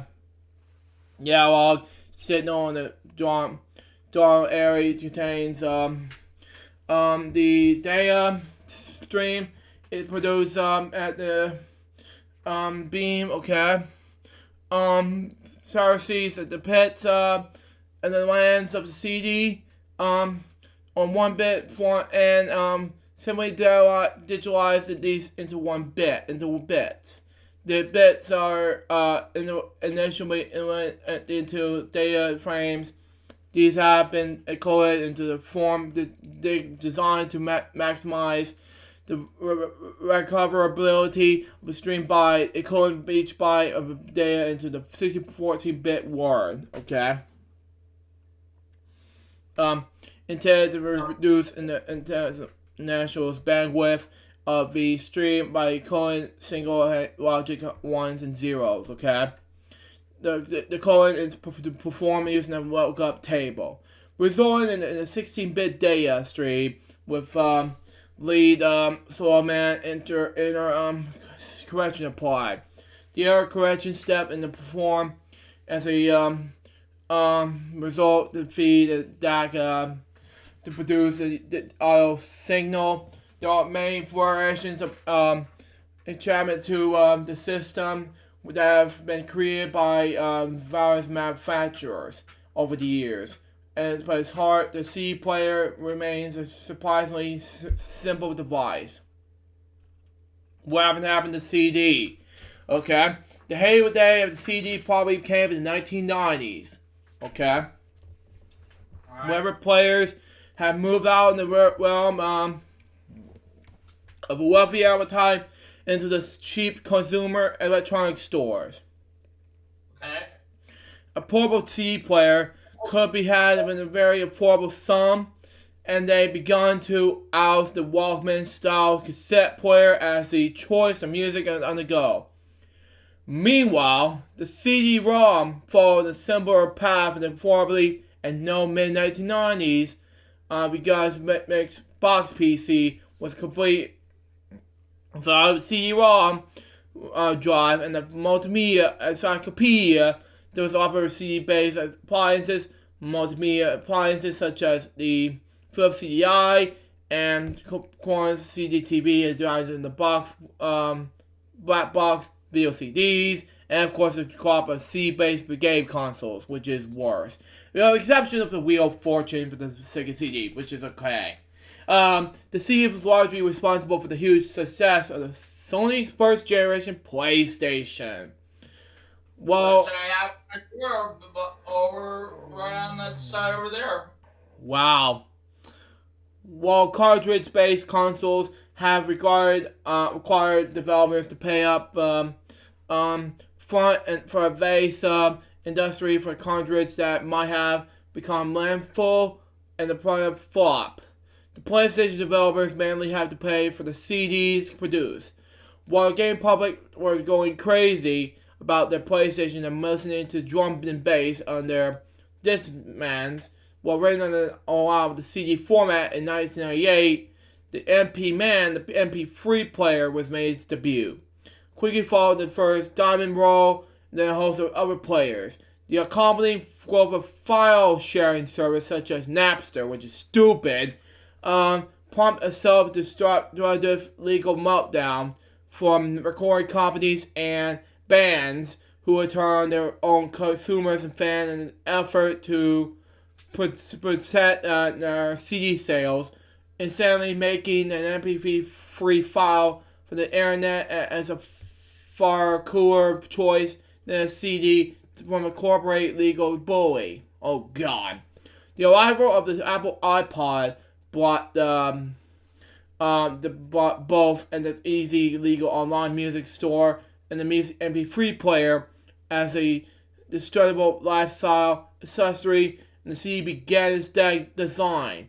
And escalating in 2019 that a standalone MP3 player has experienced a steeper nosedive in the face of streaming services than the CD did. While the vinyl LP, which I have by the way, somehow always maintained a diehard following and then has managed a research PDF and it's discovered by a new generation. Right. And that's how the CDs died for. That happened on March 19th, 2019. Now, my next topic has to do with the upcoming sequel of Sonic the Hedgehog. And who's going to be in it? Tails. Now, Miles Tails Prower. Now, Sonic the Hedgehog Tails director is excited for Sonic and Tails team up in sequel. Sonic the Hedgehog director Jeff Fowler is excited to portray introduce Tails and have him team up with Sonic in the film's sequel. Sonic the Hedgehog director Jeff Fowler is excited to have Sonic the Tails team up in the sequel after some alright controversy following the character design. Sonic the Hedgehog zoomed in the Fears back in February, which I saw in Fears back in March, by the way, and won over audiences. Wow. The film earned a 93% audience score of Rotten Tomatoes, which I am proud of, by the way. I'm very proud of it, too. Yeah. And I saw the movie not too long ago, too. Yep. And then fans were pleased with Sonic's new design. Wow.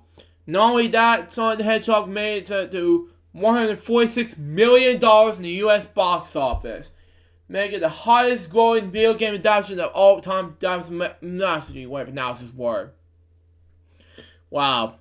However, any further box office success was hindered by the coronavirus pandemic, which shut down theaters across the country. As a result, Sonic the Hedgehog has been made available on demand months earlier than expected. Wow. And I wonder, both Sega and Paramount did a great job of making the first Sonic the Hedgehog movie. And I wonder if they're going to do the same thing with the sequel. Yep. I can tell right now, guys, that the companies that are going to be producing the sequel, Sonic the Hedgehog, I can tell right now, are most likely going to be both Sega and Paramount. Exactly.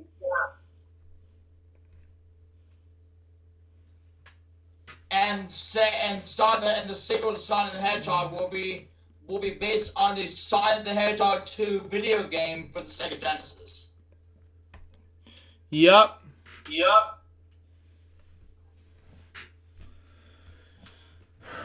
Man. And that's that topic. My next topic, if you watch this remix, I saw it, I watched it earlier this week, and you watch it this week with me.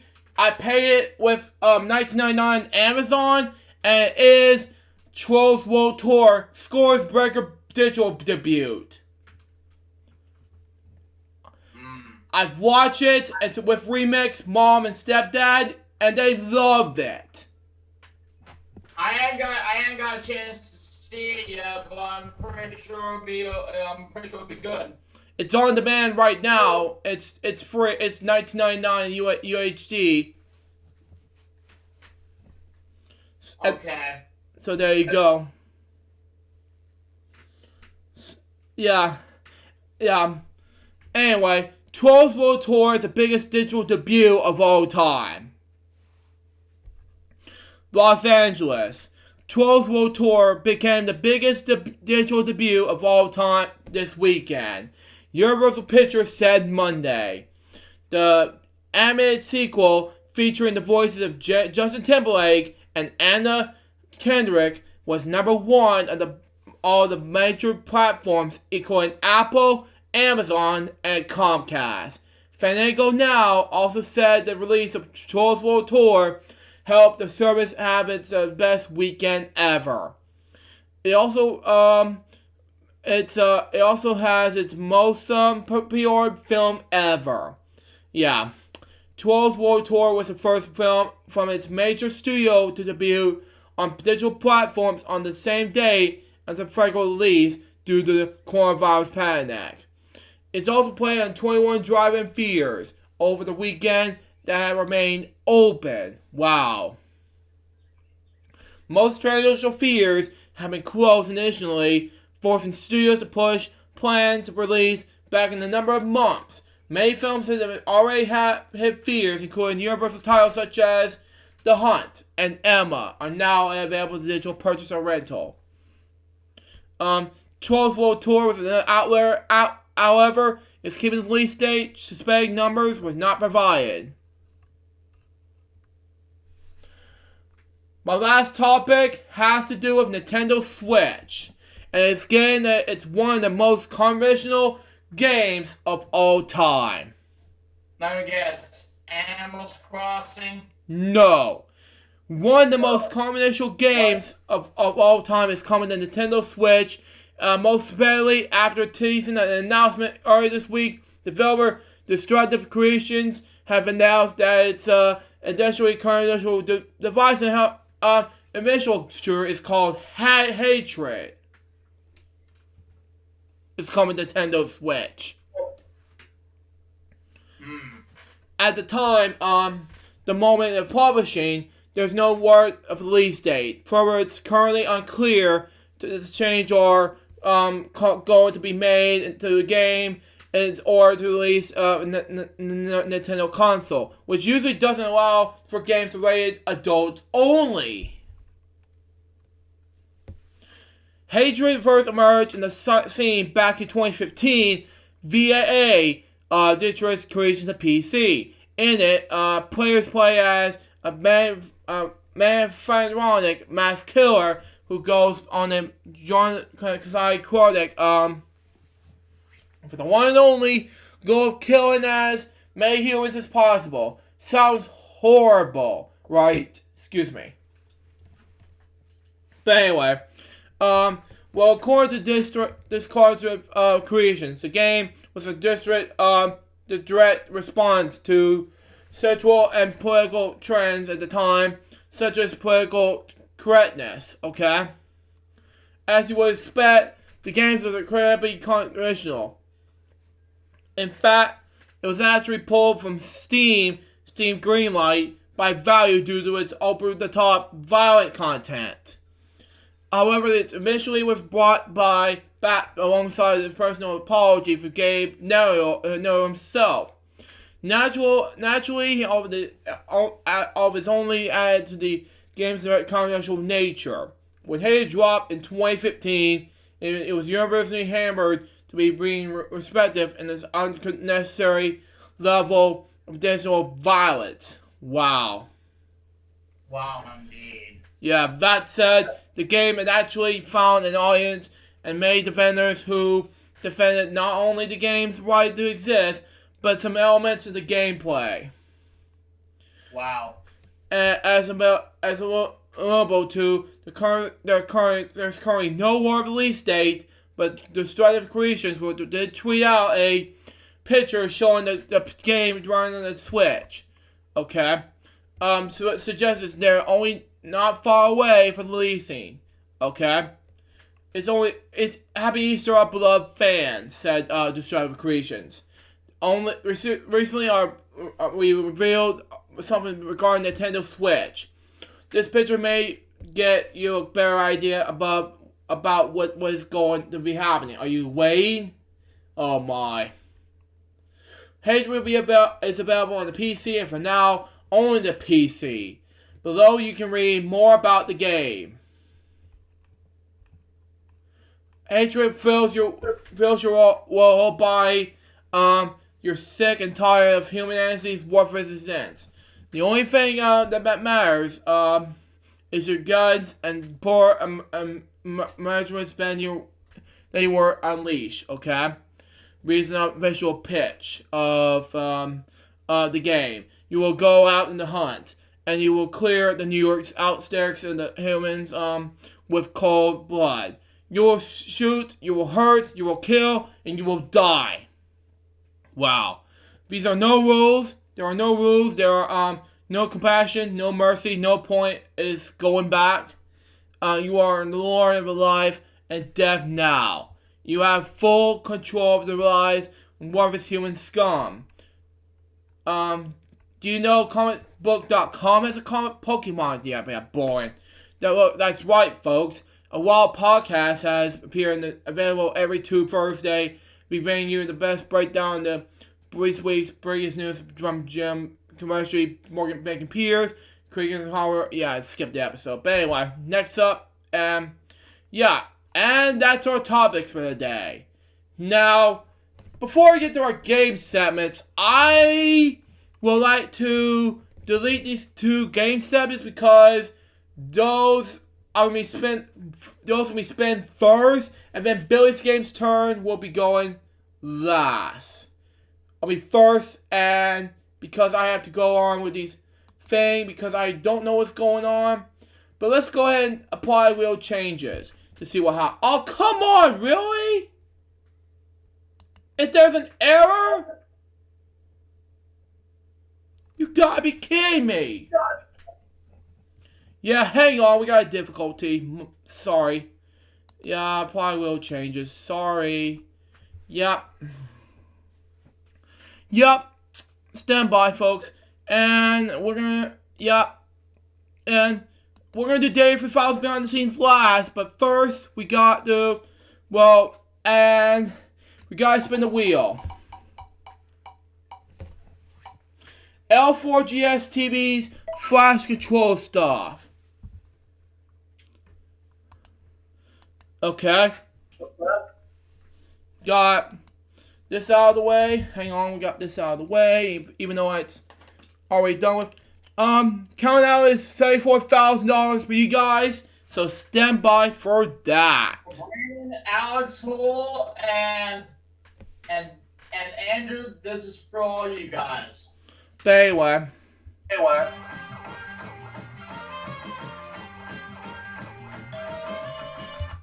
Anyway, number 8. Ooh, change the card to a 3. Yeah. Not bad. Higher. Ooh. Higher again. It's not bad. Oh, man. Lower. It's not bad. Change the card to... Oh, no. Open the card. Lower. I do not like that 9. Ooh, that is not good. I'll keep it safe. Lower. It's not bad.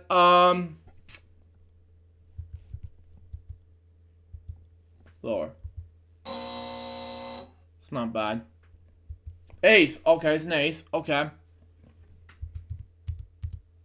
Lower. It's not bad. $3,000. What's not bad?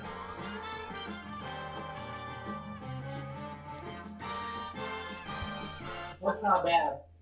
$3,000. 30,000? 3,000. 3,000. Okay. Okay. So let's see. If I'm gonna add that to the bank.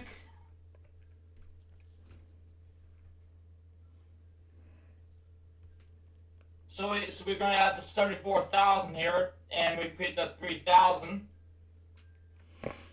So far, the bank for our Brandon, Andrew, and Alex stand at 77,000 right now. Okay. Okay.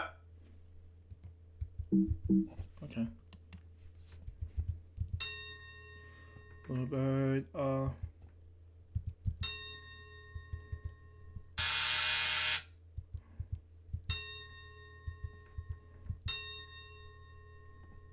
7. 9. Oh! So close.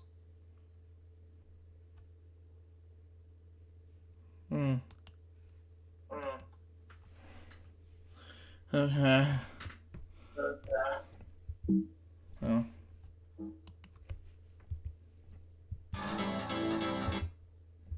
Yeah, I was getting close to that green. Well, I almost had the green, but that time I'm just going to do the green with that one. Uh-huh.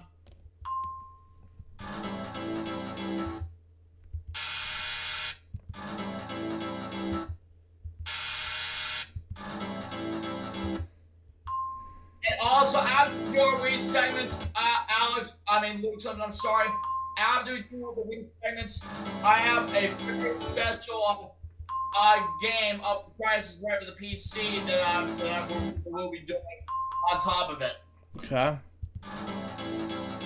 It's coming out and we'll do that after Martin again.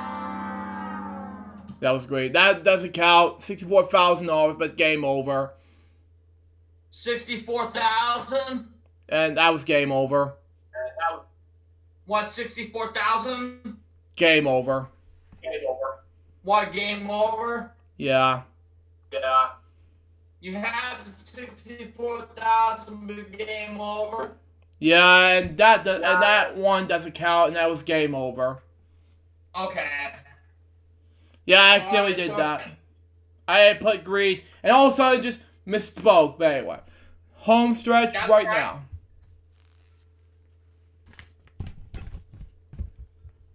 But anyway, 2. Oh, come on.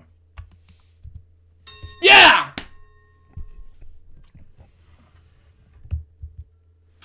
Sucky 7. Ooh. 1. 12. Ooh. Neck to neck to neck. 11.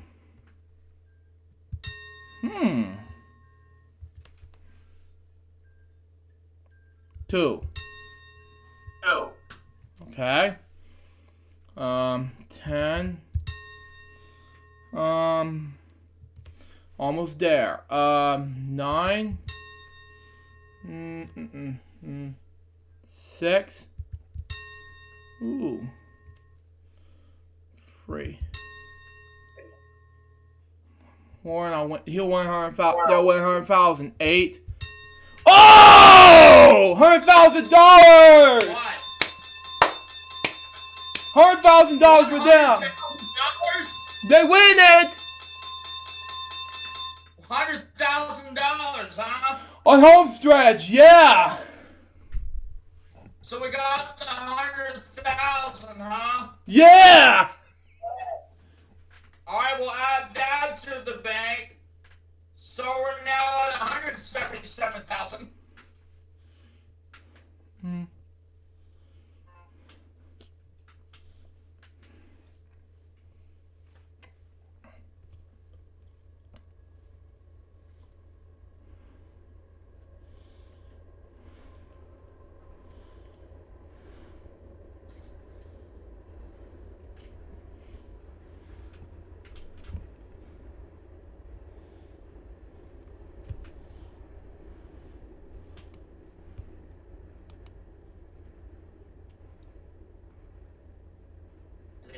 Step away for a moment. Okay.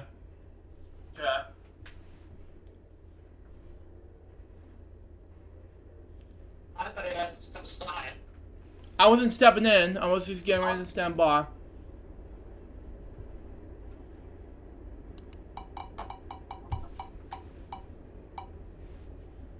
No, we did that.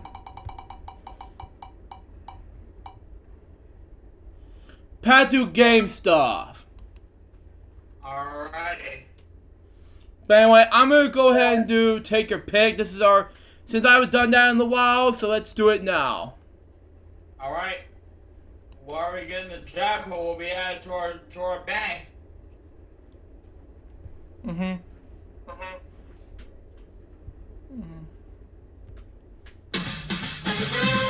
it down.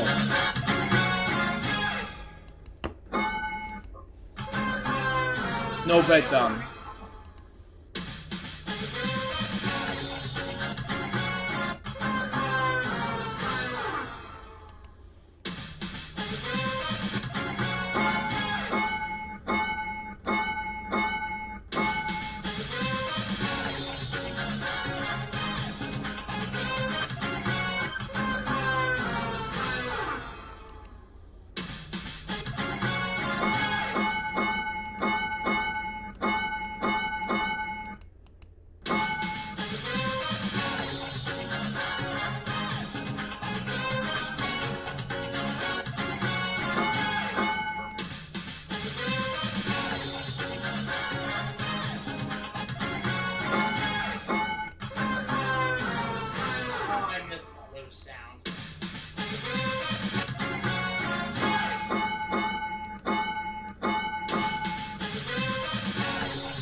number 20.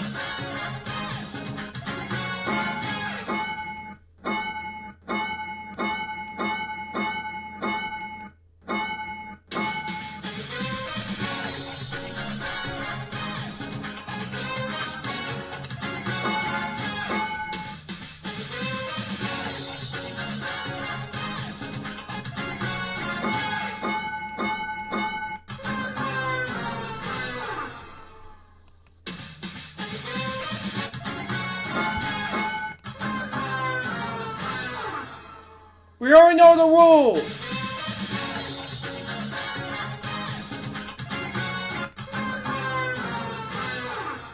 And yet another lose.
Yet another lose.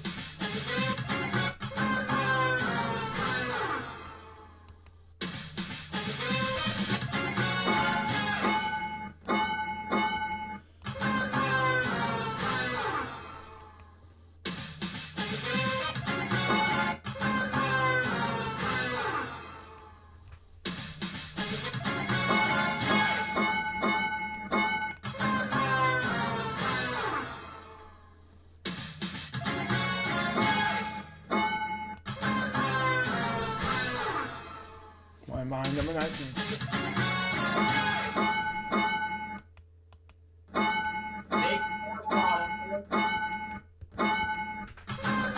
Oh!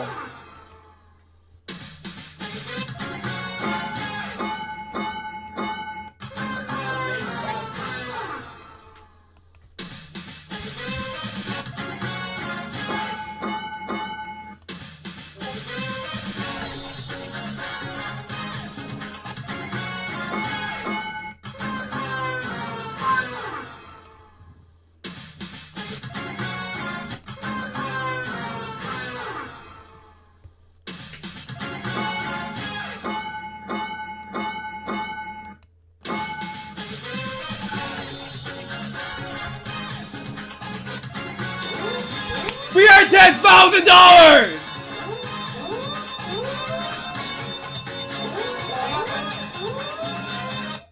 Huh? What happened? $310,000. We got the jackpot, huh? Yeah. Yeah. So 487,000 now. Yep. Yep.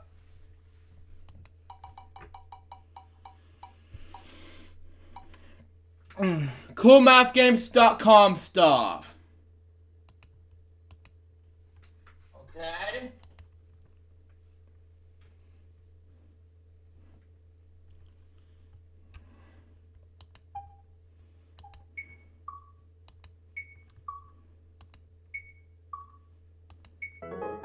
One more time. That'll give him an extra $1,000.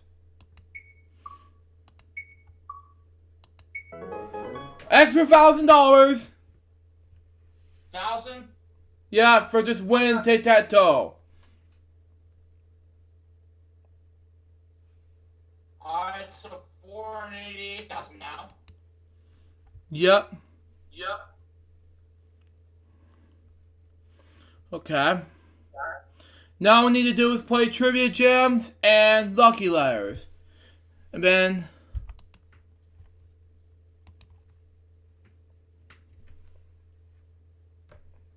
Don't forget we have my weed segments. Yeah, I won't forget about your Wii segments. That's your... And Hi, I'm that's Patrick. coming up. Welcome to Trivia Gems.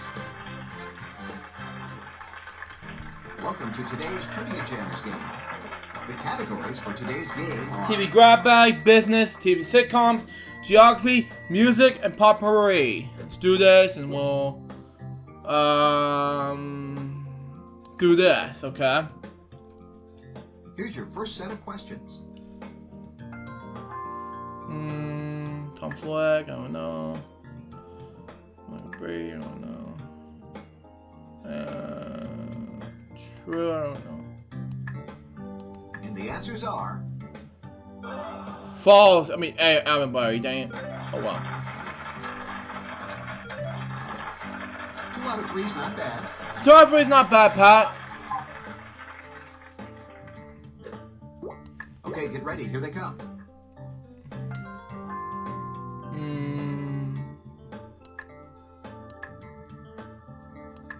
I don't know. Well, no turning back now. Let's see how you did. Got it. Got it! Wow, that all-in wager put you in a new category. Hooray! Yeah, it sure did work out good.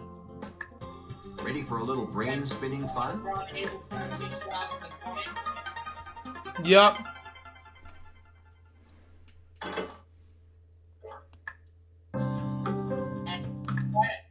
Congratulations! Well, there goes my company's Christmas party. Pat, come on! What our policy statement of the day is Here are the gonna be. questions. Okay.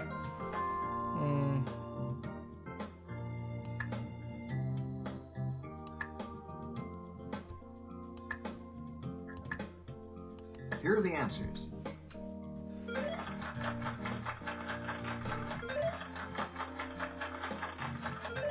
Got it.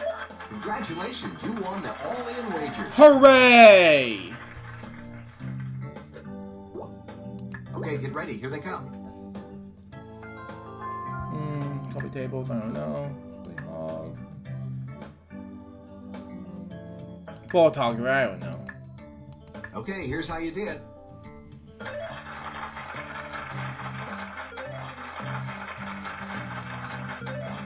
Got it.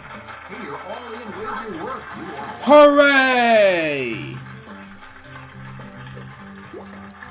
Here's your gem of a question. Now you have an opportunity to double your money. Well done. That gem wasn't as hard as it looked. It's not bad. I didn't put Hillary Clinton. That's a good thing I did not pick it. 36,250. Here are the questions. Steve Allen. Let's see. Texas, I know what this is. And, true, I don't know. Okay, the moment of truth. Let's look at the answers. False, dang it! Or bro, I don't know. I'm glad this isn't my money. Oh, wait, it is. Oh well. Glad it is. Here are the questions.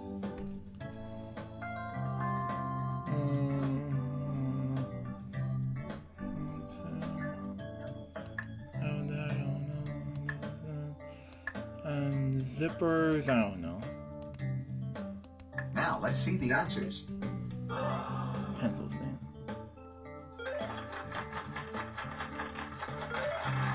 Yay! You got 66.66. Ha! Come on! Great job. You climbed to the top step. The power to your longest streak bonus is... 101,250. Wow.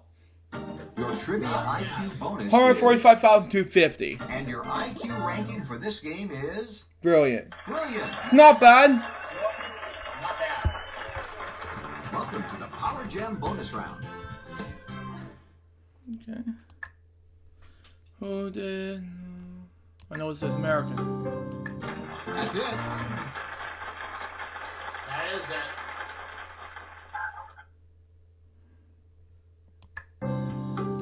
That's 2 in a row.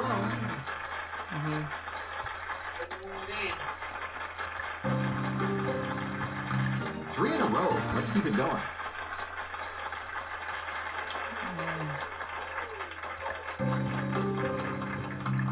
That one was... Chef! Dang it! Oh well. Oh well. I tried. That's alright. 196,112 is not bad.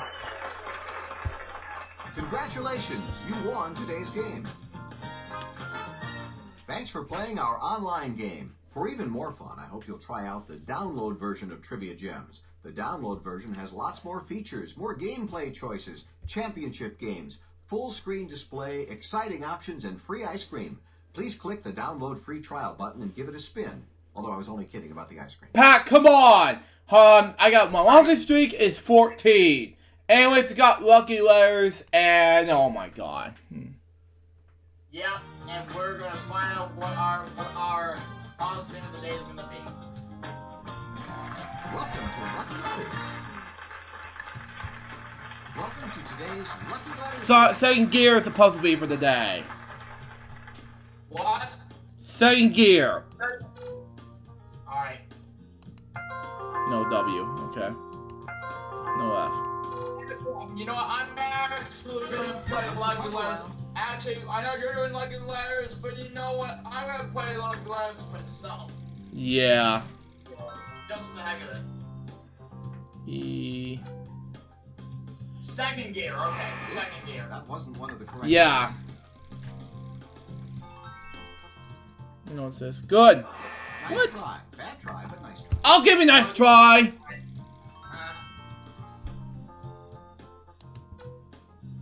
Alright, pause around. Sorry, that letter isn't in the answer. Oh, really? E. Oops, that wasn't one of the correct letters.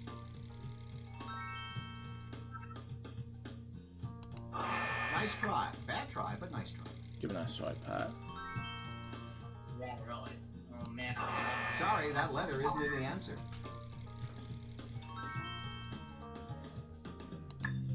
Nope. Down to 0. Oops, that wasn't one of the correct letters. Still down to 0. Nice try. Bad try, but nice try. I'll give you a nice try. Got the answer there, Garrett.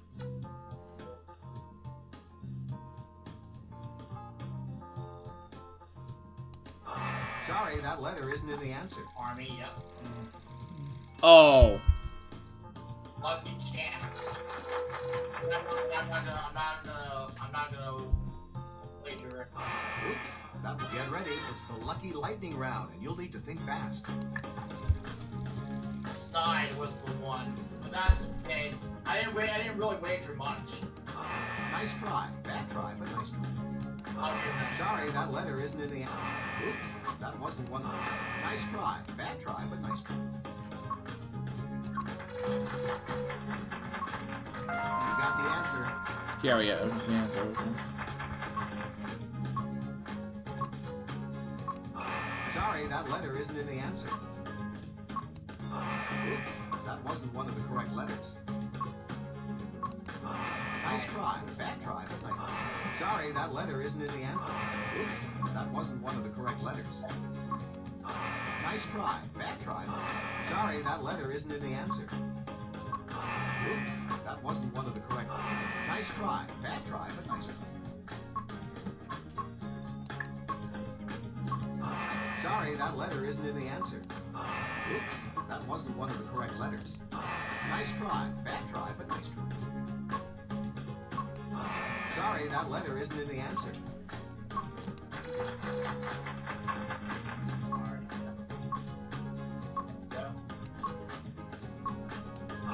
Oops, that wasn't one of the correct. Nice try. Bad try, but nice try. Sorry, that letter isn't. Oops, that wasn't one of the correct letters.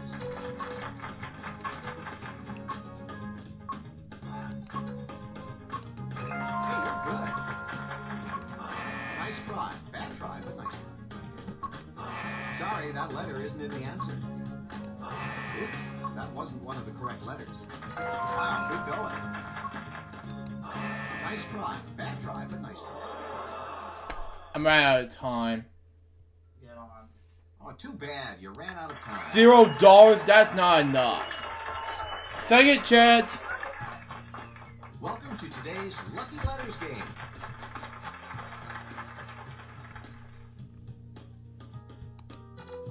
Four G's. 1B. 4 P's. Ready? Here comes 3 the X's. first one. Okay, that's cool.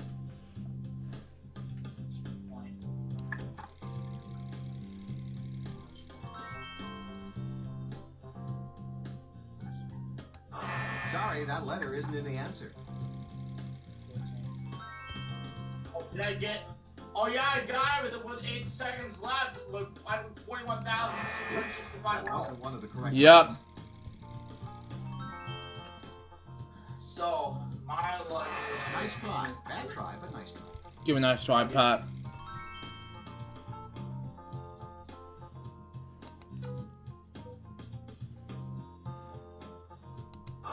Sorry, that letter isn't in the answer. Where's this? Oops, that What? wasn't one of the correct letters. It's not it. No, just pull. I know what this is. That's it.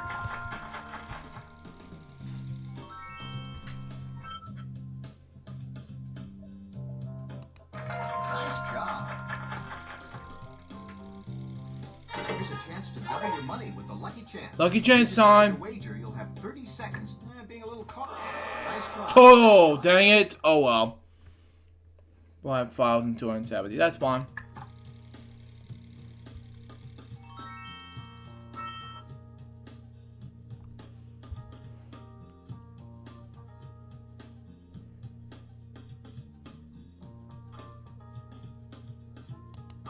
Sorry, that letter isn't in the answer. Oops, that wasn't one of the correct letters.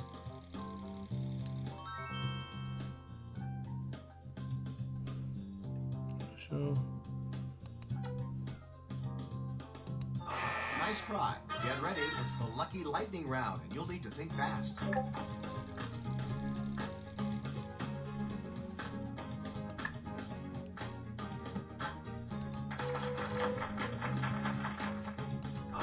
Sorry, that letter isn't in the answer. Oops, that wasn't one of the correct letters. Way to go. Nice try. Bad try, but nice try. Sorry, that letter isn't in the answer. That's correct. Oops, that wasn't one of the correct. You got the answer.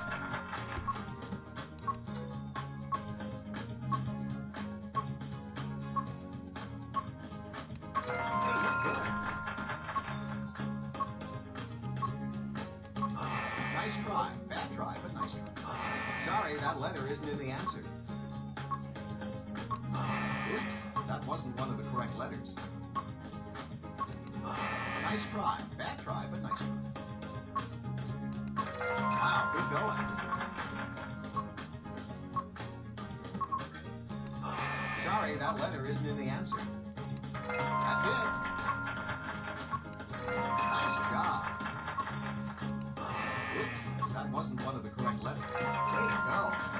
I ran out of time again. That's correct. You got the answer. Nice try. Back. Hey,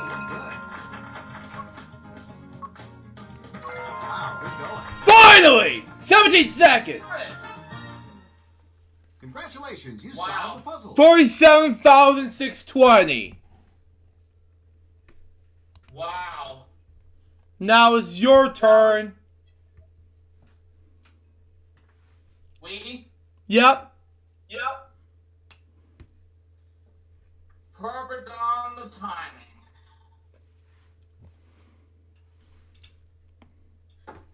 Oops, set that aside. There we go. Here we go. Okay, put that aside. Here we go.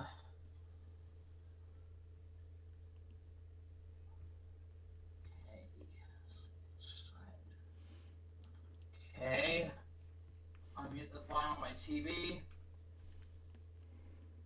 Put it 15. Remote on.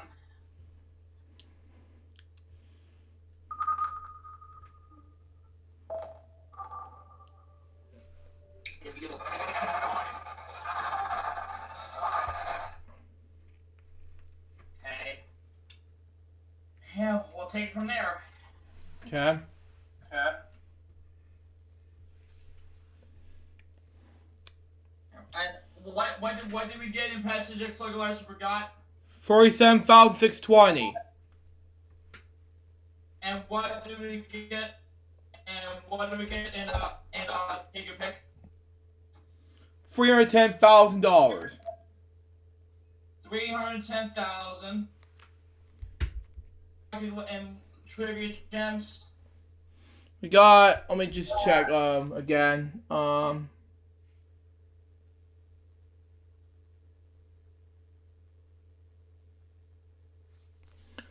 We're gonna, well, hang on folks, we're gonna get instant replay. Yeah.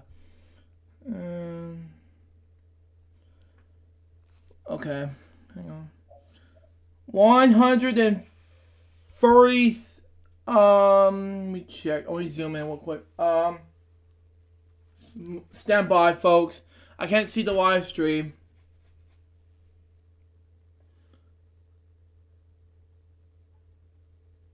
Okay, publicly as Luke Jeffers.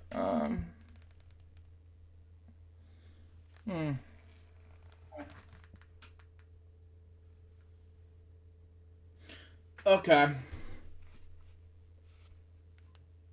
version of Trivia Gems. The download free trial button and give it a spin.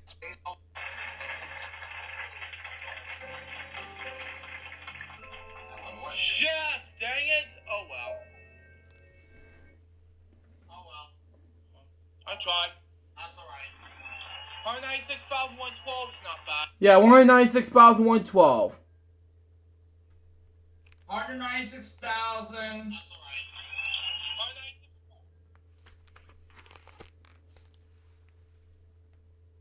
112.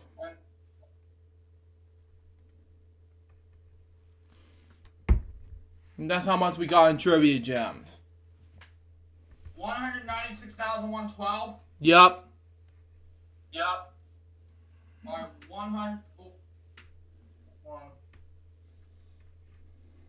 488,000 plus 310,000 plus 196,112. Correct. Correct.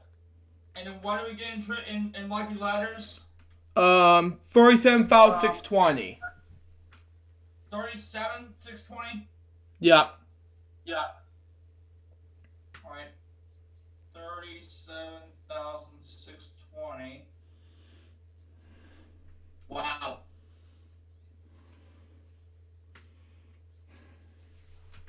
I'm happy to say this, Luke, that our bank for Alex, Andrew, and Brandon right now is over $1 million. Wow! 1,031,732. Wow. But we're gonna get more we're gonna add more to that when we play Wheel of Fortune for the Wii. Okay. Contestants, the Wheel of Fortune.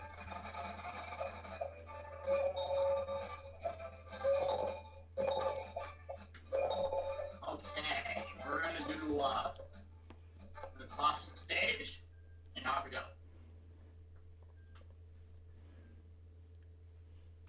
Yep.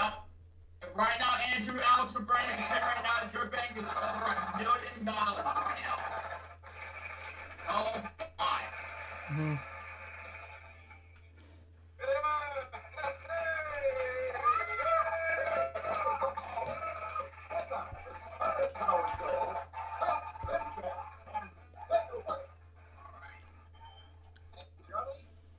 Thank you very much. We have to split up now.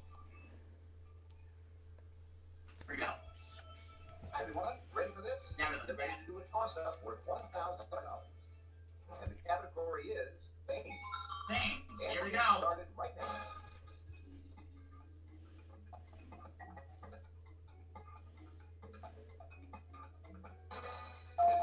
Tennis rackets.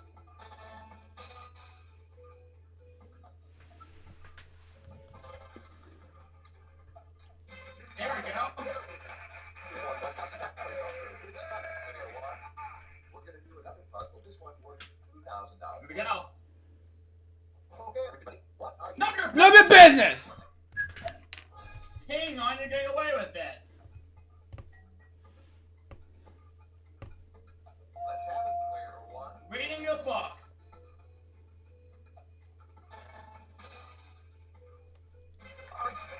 $3,000 so far. Wow. Player one got $2,000 and they'll be spinning shortly. Charlie? Welcome to the jackpot round. And here's Looks about like Tahoe on the feature price. in the split room, Lake Tahoe. Yeah, Lake Tahoe. Wow. $5,500. You bet. Is what you're Event this time. Wow. Player one, it's your turn to start. Make the most of it. Spin.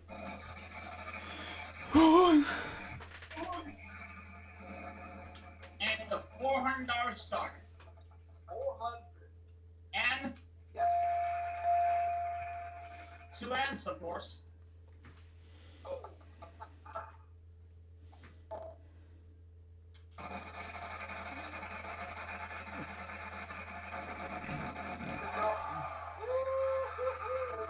E. 3 free E's. Wow. Let's go and buy an A. And your vowel. Yes. There is an Uh-huh. A.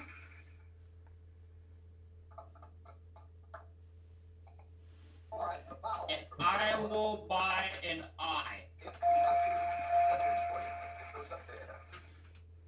Okay? And I will buy an O.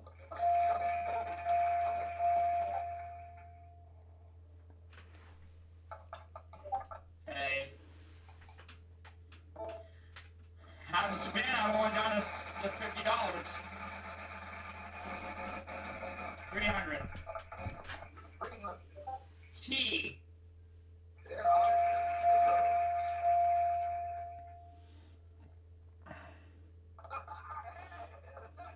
I'll spin.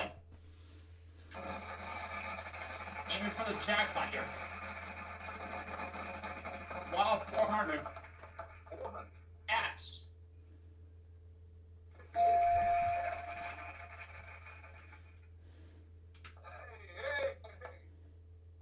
Spin again. Come on, bankrupt. And we got bankrupt. 1 2 man the million, I'm afraid. And for the first time in this game, to be allowed over to player 2.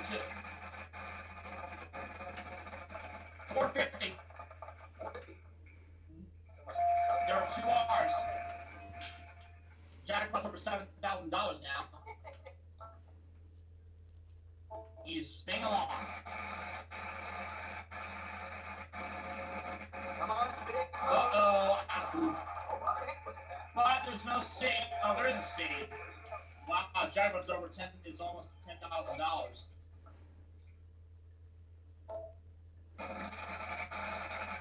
32 to 3400 now. 300. 300. There's no MS. Player 3, you're up. Well, they can get back to me. Light is giving me another chance. Sorry. Light is giving me another chance to the jackpot. I may be going to let Tom if I can find the letter. D. 2 D's. I get to pick up the Latino trip. Come on, pick up that prize winner. Okay, I'm going to go and solve it. Okay, player 1 is going to try. Exciting outdoor adventure. Yes! Congratulations.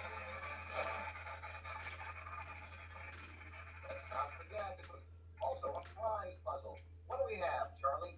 You remember Costa Rica. as you soaked up the sun. Oh my. Yep, Costa Rica. Drinks and activities. $8,000. All right. Congratulations. You've won some So prizes. right now we're at $16,500. We'd like these totals to grow, and hopefully they will right after So this. 16,500 now as we enter our second round.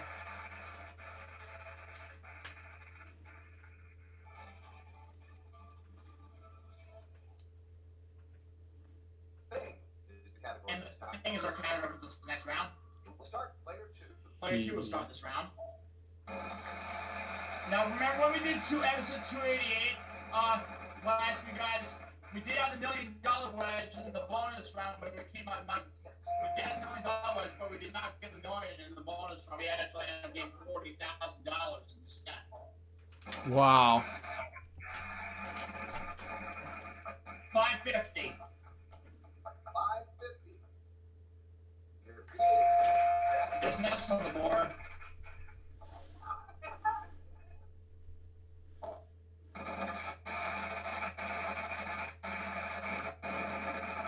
$900. 900. No T. Player 3, your turn.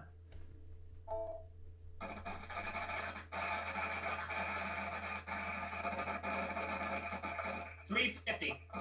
350. No. No, well. Over to me.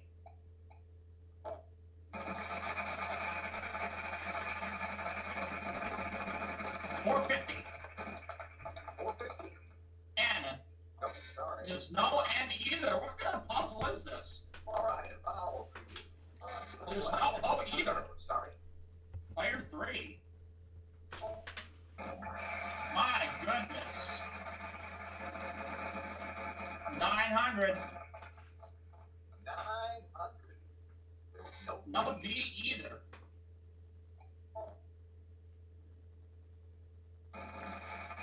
Looking for think things or thing. Good idea, Pierre. Thing.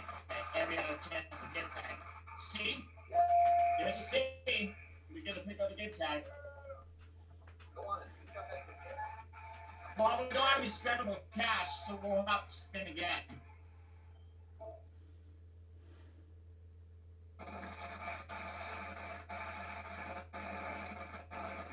And it's 300. 300. H. Yes. There's an H. Hey! Oh, by A. Okay. Let's spin again. We're down to $50.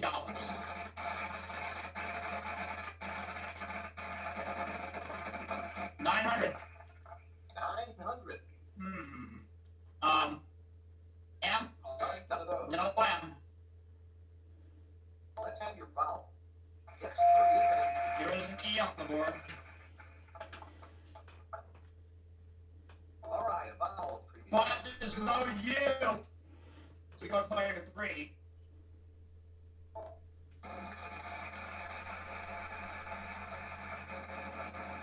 $600.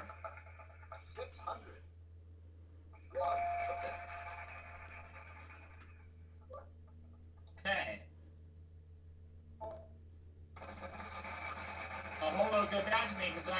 solve this puzzle. Uh-oh, wild card.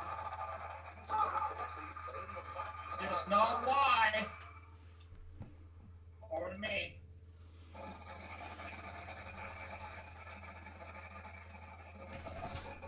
Get out of there, 300. Z. There's the Z. It's time to solve. Cash prize. Yep. 1350 that round. We're at now at 17,850. We got the film reel. Wow. We're heading now into the mystery round. Last round of the million. Let's hope we get it. Welcome to the mystery round. The category for this one is Around Around the House, my least favorite. We're going to start player 3. Player 3 will start this round.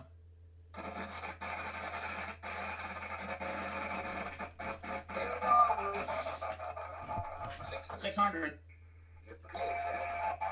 He almost had the bank, but he survived.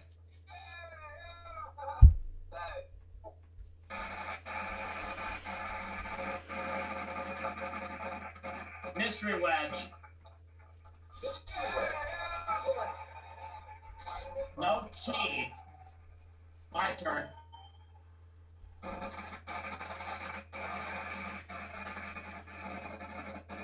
It's 900.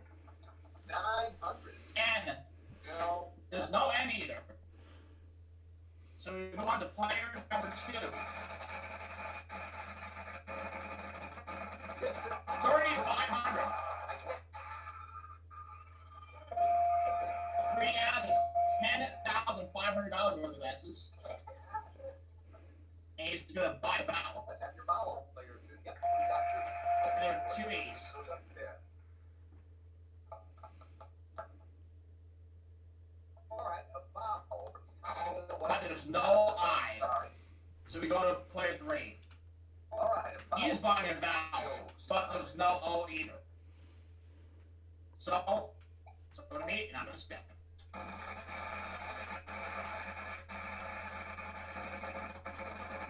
$400. L. Yes.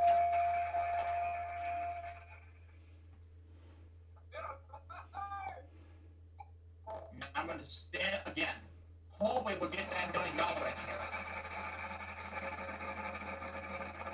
Well, 300. B. There's a B. Last chance in the million, Luke. Yep. So we get it. No, but we're gonna get bankrupt. Hold it, go back, and get back to me. We'll have to wait and see. Mystery wedge. But there is no C. We go to player 3.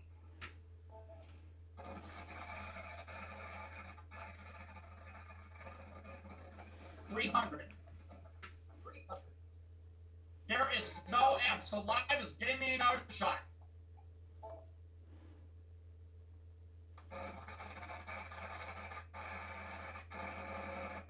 Now you did the million today, but 300 though. D. Time to solve it. Address labels. Okay, go for it. Player 1. So I'm sure Brent Alex and it was over 100 random today. Everybody's doing well, but who will go to the bonus prize? Pat, it's us. It's us!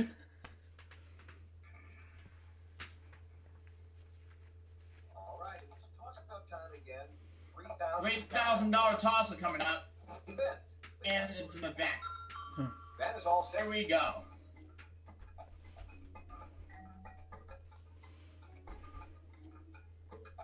And I know this because I do it for almost every home football game at the University of Florida, as you well know. Tailgate party.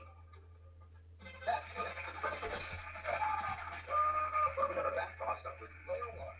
So now we're at 21,850.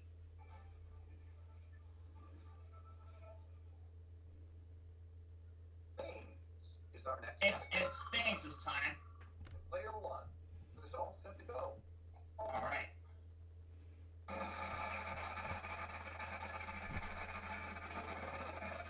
$450.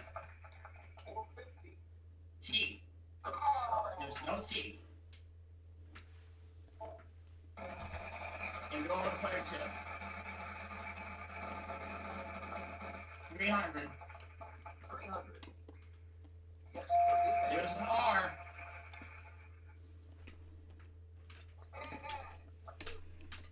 You know what? He's gonna buy an A, and there's no A, so we're gonna do speed up, speed up. Wow. Alright, let's move Final along spin. and give the wheel a final spin. After you guess a letter in the puzzle, you have 15 seconds to solve. Vowels are worth nothing. Consonants are worth $1,000. How's we're not in consonants worth? Not bad, 1,700 apiece. And we start with you for your free letter, please. But there's no out. Over to me. S, please. There must be some S's. How many? 2 S's.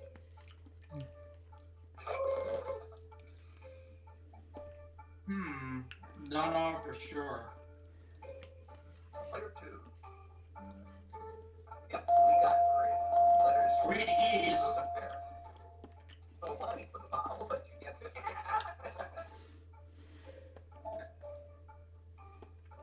Letter three. Done.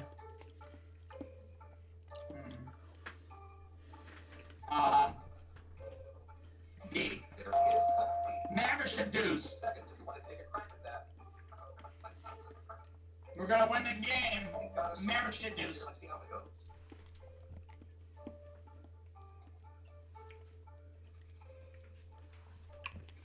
Yeah. All right, you want some more money.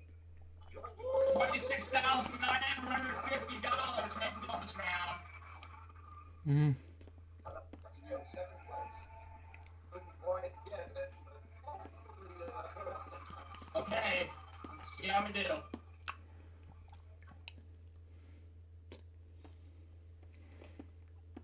might as well get some more money. In that wheel. Here we go.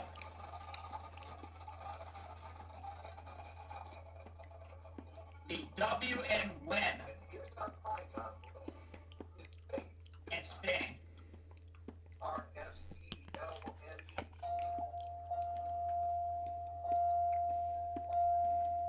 Okay. Okay, now we need three more C, numbers. And the vowel. P, D, A. What do you have? Now you have eight. Escape key. Try to guess the puzzle. Yeah, escape key. What did we get? $35,000. It's not bad. Yep. $67,050. So we're gonna add that to the bank now.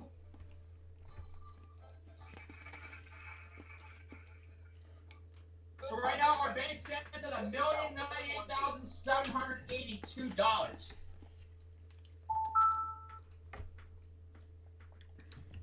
And we're about to play Murder Griffin Splash Bird, so here we go with that. Mm. And now I'll pick it up shortly.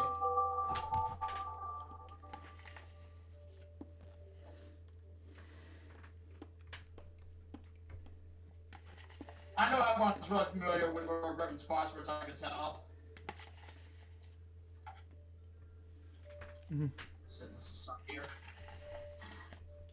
Alright, and put Murder Griffin Splash into the Wii console. Mm-hmm. And we'll get to that game right now. As for the first time ever on Friday's LukeJ62895, we welcome the one and only Ty Treadaway. Wow. I can get my ring right here. Work Here we go. Yeah, crosswords for the first time ever on Friday's LukeJ62895, ladies and gentlemen. Hope you enjoy it. Wow. We're welcoming Ty Treadway for the first time ever on this program.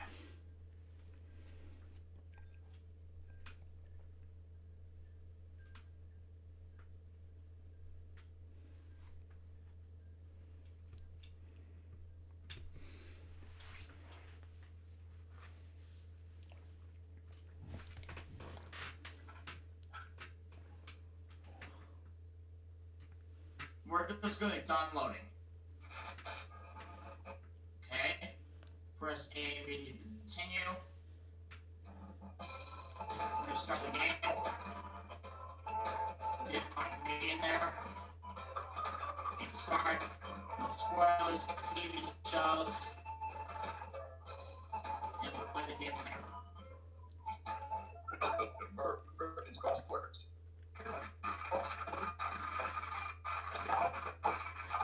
Here, it's Ty Treadway. Welcome to Merv Griffin Crosswords. It's the fastest, most challenging word game yet. Welcome to both of you. Now, this is how the game is played. First player to buzz in with the correct answer and the correct spelling earns cash. No one brings in within a few seconds, letters will appear to help you. However, the longer you wait to ring in, the more is subtracted from how much cash you get for the clue. Once you have buzzed in, you'll have a limited amount of time to select your answers from the alphabet, so be careful. If you get it wrong, your opponent may get a shot at it. Remember, some answers contain 2 or 3 words. Players, are you ready to play? Let's do it, Ty. Alright, let's do crossword. Look at the puzzle we'll be trying to complete today.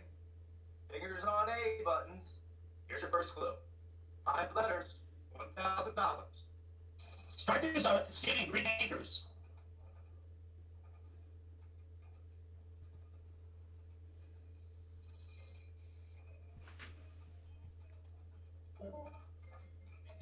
It's got to be silks.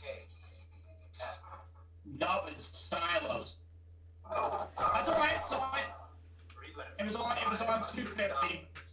Black Titanic, 1979 television movie.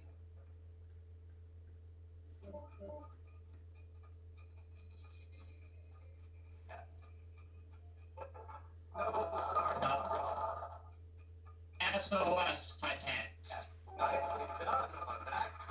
Player 1. 5 letters, $1,000. The Oregon Blaine, 1973 Western with Rod Taylor. I know it says trade. Yeah, but player 2 died before we did. So 4-2, we were too late. That's okay. Led up to $5,000. Player 2's wagering 45 big wager. Popeye's missed oil. Oil, I should say. He's not going to get it. Olive.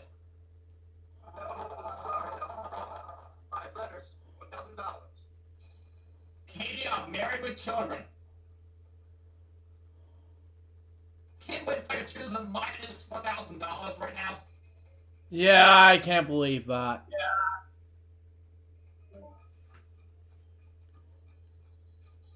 Al, Katie Sagan? No, it's Sagan. Yeah, it was minus 250. 4 letters, It's okay. $1,000. Lucy chose Gordon. Gale. Gale is an, G-A-L-E. A-L-E, yes.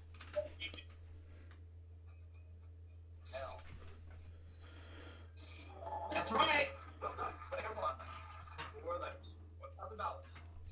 Flip through the TV guide.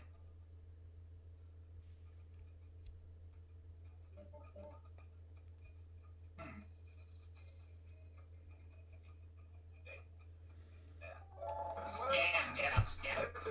Also, Scan. crossword extra, which only you can answer. Player 2. Now you can bet up to $5,000.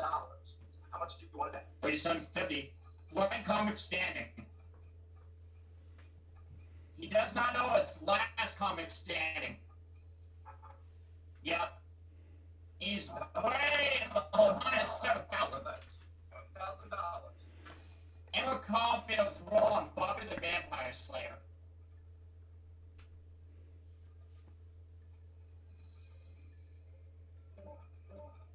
Oh my.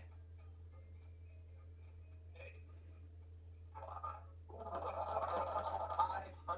I guess it's I think it's spelled wrong. Anya? Yes. Player one. $1,000. White Final Star Jack.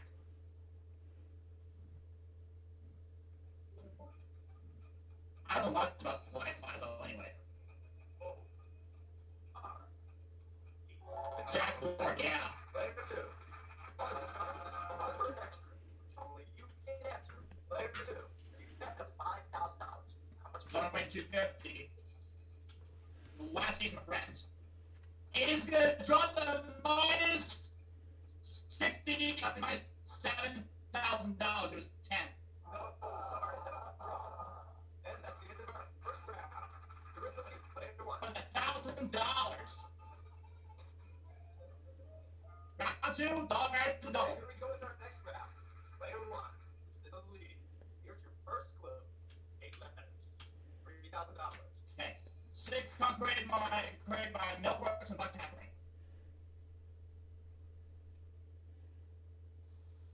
I know this. Get smart. Yeah, get smart. Thank you, Luke.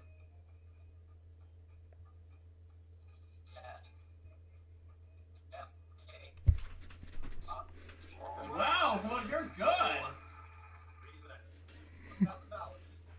Leave to be after Tony. Dow, I know what this is. DAL? D-O-W. Tony Dow, yeah. Yeah. Player one. 4 letters. $2,000. 37 star Ken. Oh, I don't know. I don't know either. Nice. Oh, Player two. what's that? Player 2 again. Player two. You're able to bet up to $5,000. 2250. Double blank game show. Don't you know it's double dare? Don't you know it? No! No, it was double dare. 4 letters. He doesn't even know it. Exit the scene. I have no idea.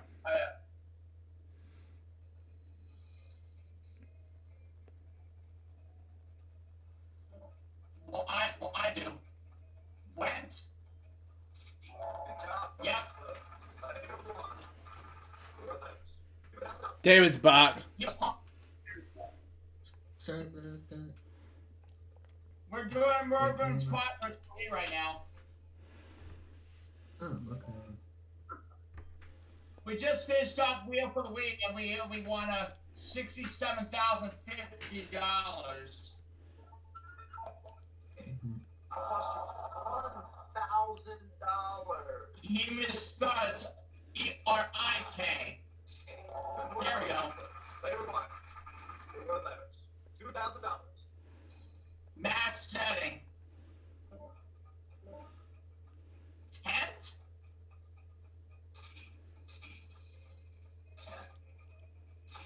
No! $2,000. Oh well.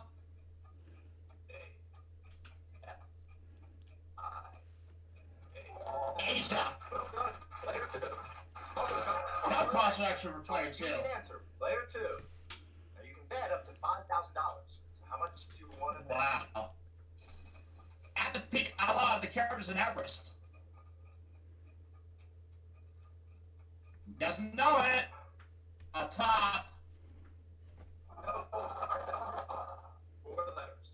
$2,000. Blank Days of Crisis, 1991 television movie.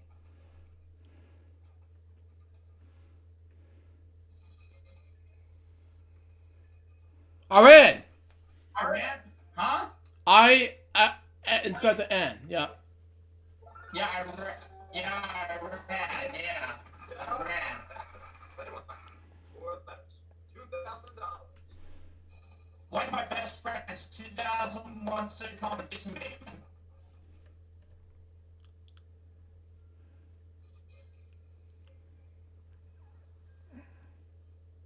Oh, some of my best friends. Yes. $5,000. Dead Blend DX on Another Disaster 1992 product.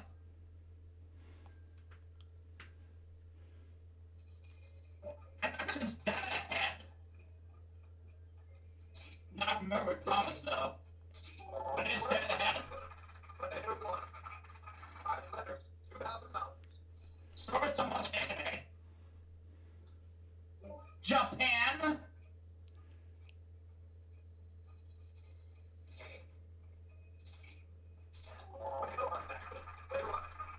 Crosswords, get away.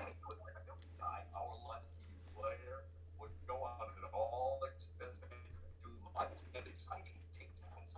Okay. Added money as well. South Africa. It's not bad. Here's your next clue. There you go. $1,000. Harvey Brewster actor Foster. I don't know. Amy! Amy Foster. Amy Foster. Oh, I misspelled the Y instead of the I.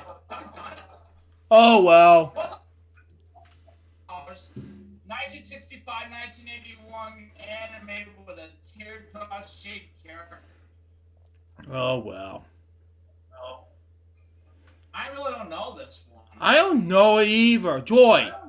It was God dang it. Right, that's okay. That's okay. Why find a tree? I don't know. Tree. Palm tree, okay. Tree.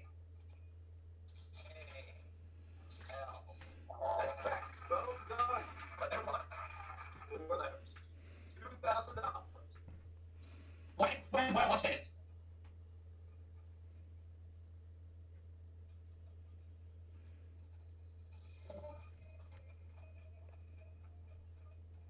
I don't know. Oh, yeah. What's for an extra? $5,000. How much do you want to bet? Do it actress Allison La Black. Doesn't know it. Plaka. No, sorry. More letters. $2,000. Baywatch Ocean Movement. Okay,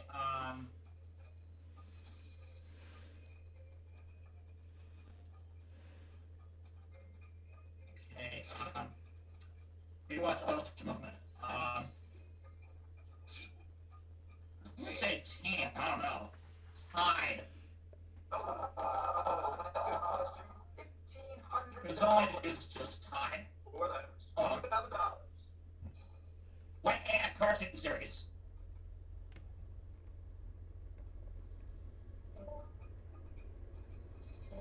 Let's say Army Ants. No. Down to $5,000. Adam Player 2. Another cost special for player 2. You can answer. Player 2. You can add up to $5,000. How much do you want to bet? Make me 3,000. I'm going to portrayal on Seinfeld. He's going to have gone to 90 to minus 9250. It was lesser. Oh, sorry. And that's the end of our second round. Ridley, player 1. We're going to remainder of the third round of talking all about. Okay, here we go with our next round. Player 1. Ridley, 4 letters. $2,000. You know what the boss is mine in California Gold Rush. Ooh.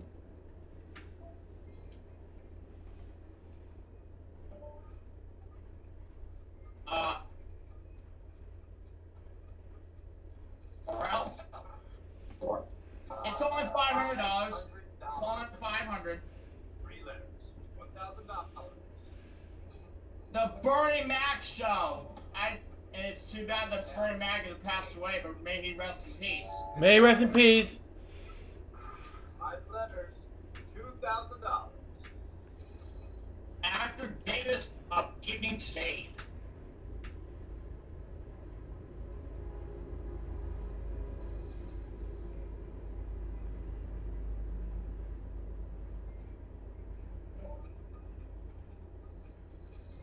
Cy Davis? No, Ossie Davis. It's only 250.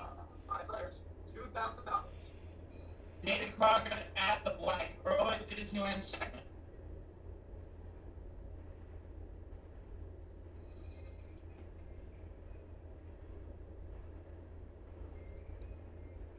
Alma.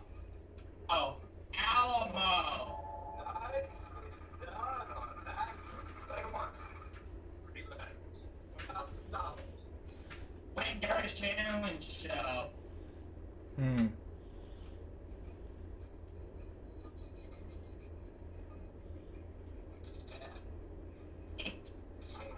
No, it's Not bad. only $500. 500. 4 letters, $2,000. A Blank in Time, 1981 TV special with Dan Plato.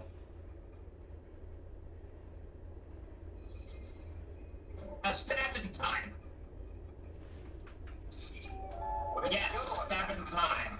Player 1. 6 letters, $2,000. Three's Company Star.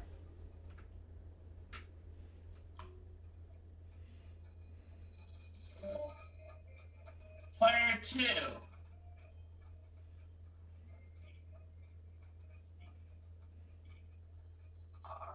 Ritter, yes. John Ritter.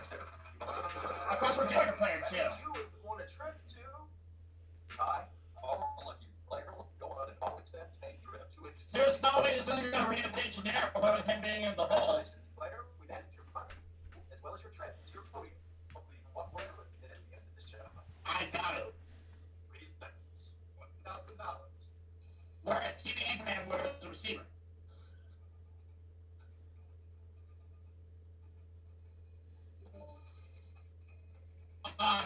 Eager. Yeah. Player 1.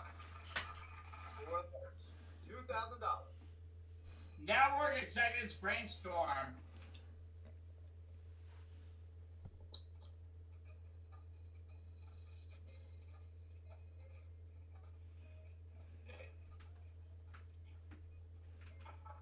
Idea. $1,500. 4 letters, $2,000. Actress Brenda Hackney's Aaron Moran.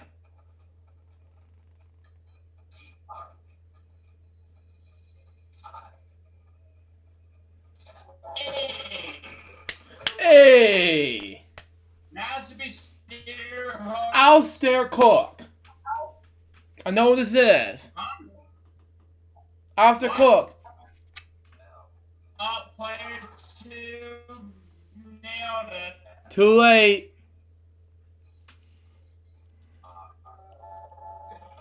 That's okay.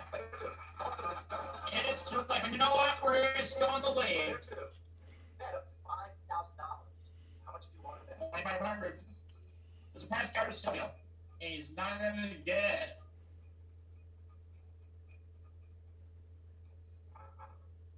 Dante. Oh, sorry.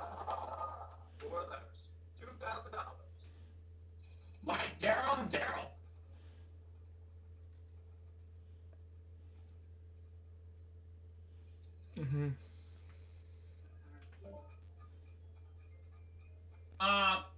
Muds? Mute. Find the mute button on the TV. 4 letters. Hold on, I'll be right back. I just need to do some. 2.5 Tough man. I know what this is. Yep. Charlie Sheen was in that, was on that show, by the way. 2.5 men. Nicely Yep. done on that. Also, this Oh, first time the prize with extra. For us, yep. I'm just gonna wait for 1,000. The white reality to the reality of the secret.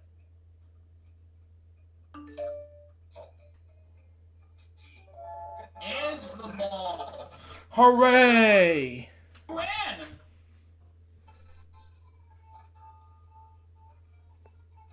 Could have wagered more, but that's okay. Welcome to the bonus round. Now it's time to go for the grand prize. I will let you win. Our lucky player will go on an all-expense-paid trip to the Athens, Greece. Okay. Hooray! answer all of the clues, spell them correctly, and you win the trip. $25,000. So we get it. All right, let's do this. Take a look at your puzzle. 3 minutes on the clock. Hold out your first clue. Here we go.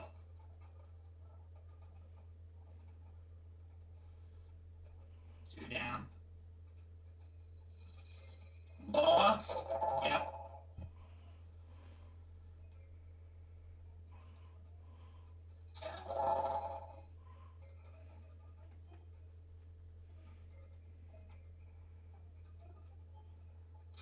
And you go ahead. Oop.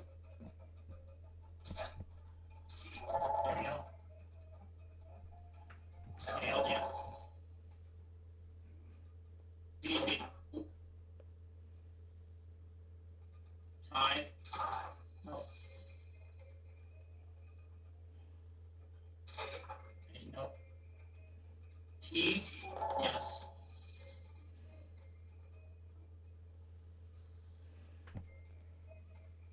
Mr. Moore. No.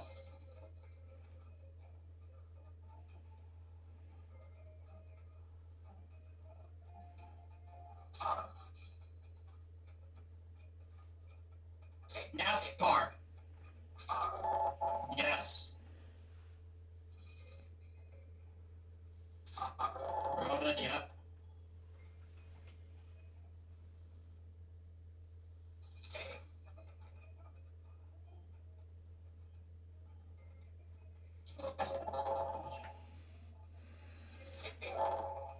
Okay.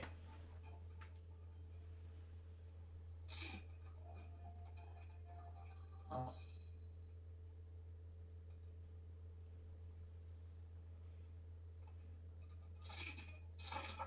No. You can stay. Lens. Angus. No.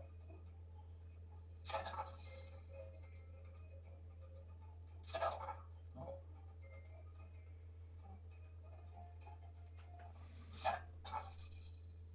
Antis. Yep. Dramas. No.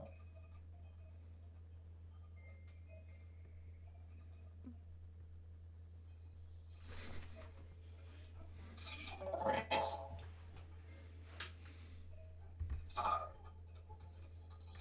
Oh man, I'm not gonna have much time. Low.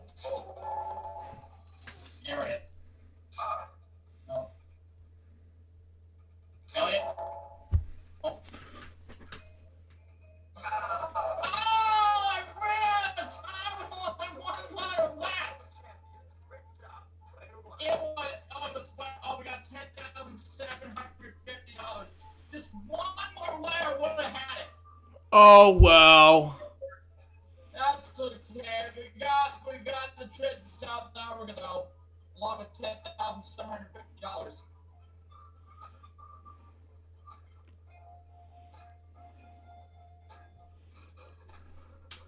It's not bad. And we're now gonna head to Mars Super Suckers right now. But we're only gonna play 5 games because we got it. Because we got a big break because we got a game of Planko coming up.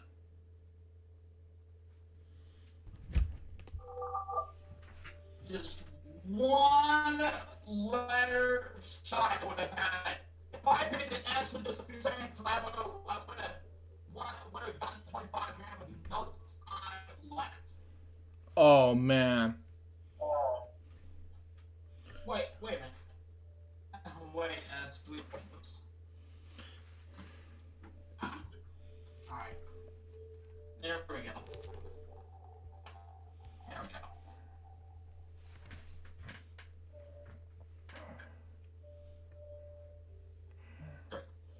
There we go.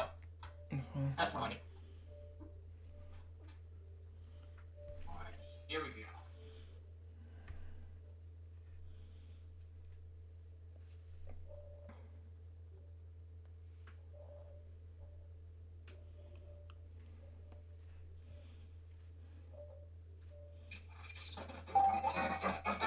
And we're up with Mario Superstars. Mm-hmm.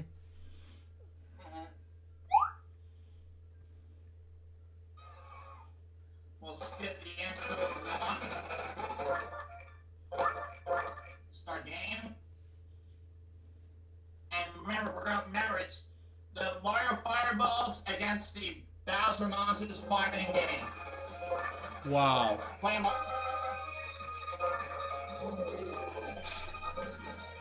And let's get my knees in here.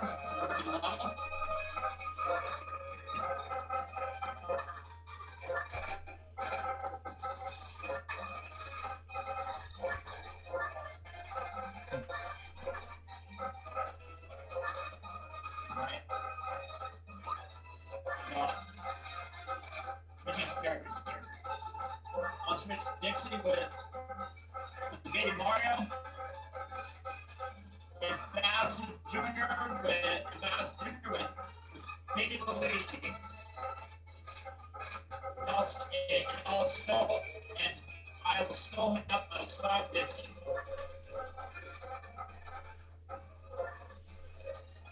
That's good for me. It's technical. Is the hiatus from there?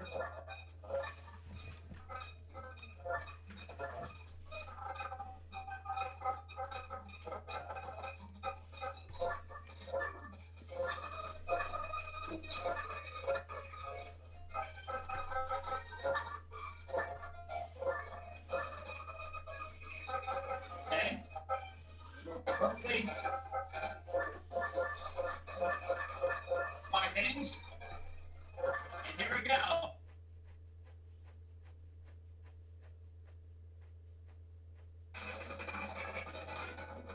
And we're going to be batting first.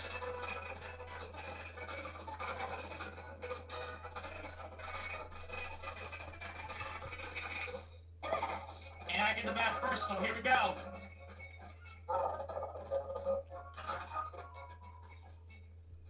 And the start with a single, okay.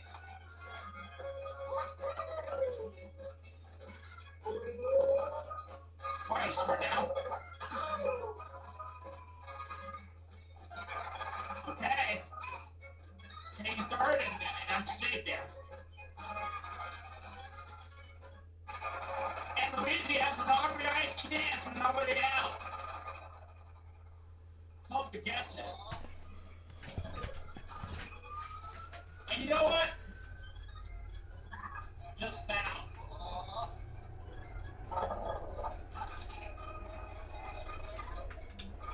Wait, we're gonna get this right now.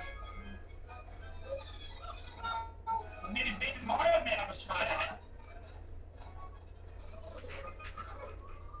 I think Baby Mario may have a home run in his future. He does! 3-0!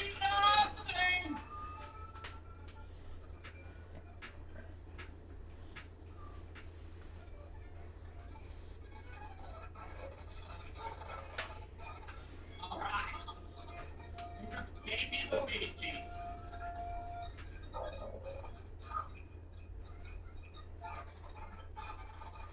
One on top of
score is 7-0. Here comes Dixie.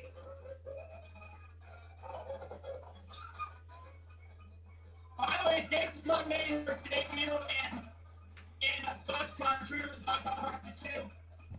Called Spell Trouble. Or no, the Conquest. King's Conquest, how it made her debut. Duck Country 2 King's Conquest. Here comes Mario.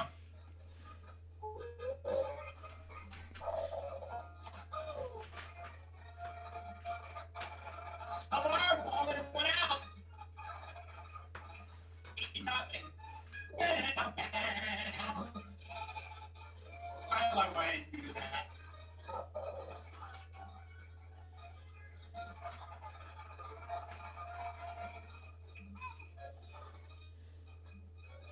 The Mario Bros are saving second and third with one out and changing the defense and putting Bowser Jr. on the mound.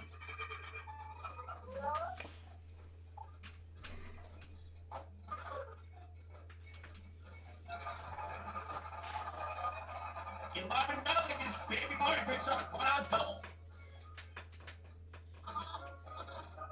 And here comes Baby Luigi.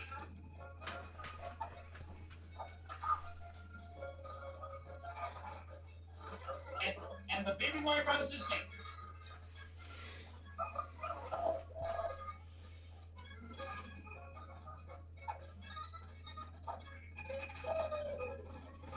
Now it is 2 gone. Here comes Dave.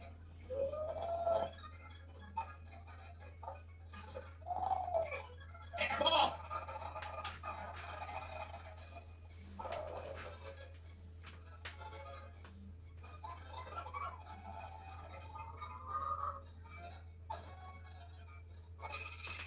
It's done again. Run shot.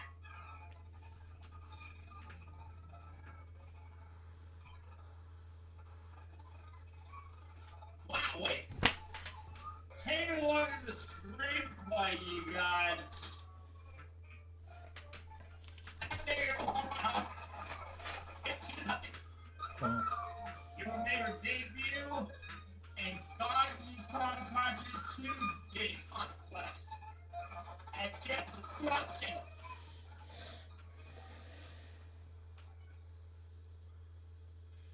Okay. There we go. Got some 2-out single.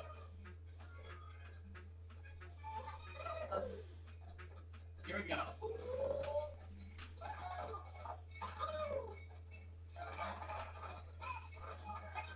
I'm safe.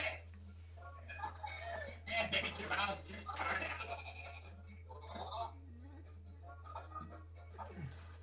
Come on, Luigi. I can pitch now. There we go. Everyone's safe.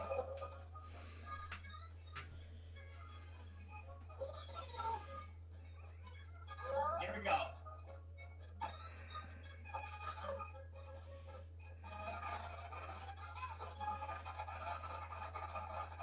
Oh, wow. Bowser's taking defense now. Onto the mound.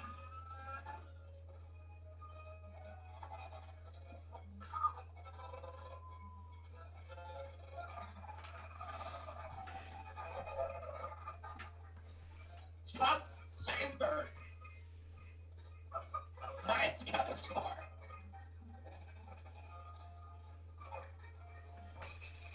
DK does it again. Home run! 3-run shot.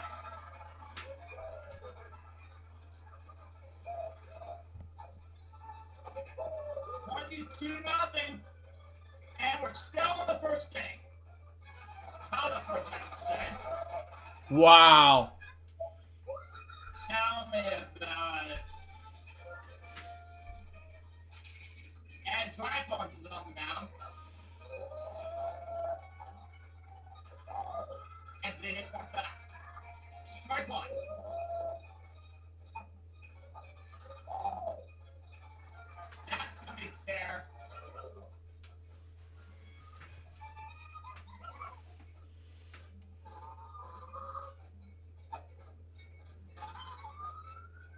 it foul or is it fair? It's foul. It's foul. Another foul. Strike 2. Yet again, foul ball.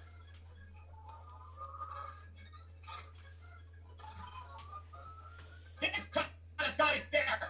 It won't be fair. That will be good. 2-1 shot.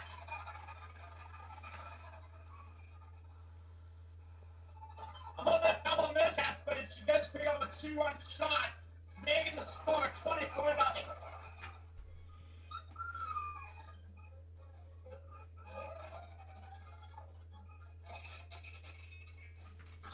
Nancy does it. Oh, no, nothing.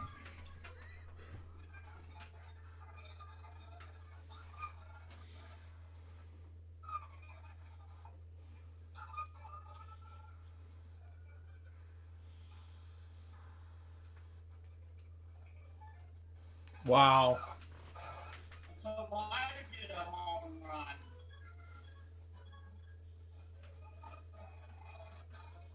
Up now.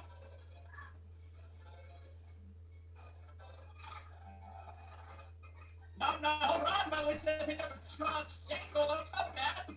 Not bad.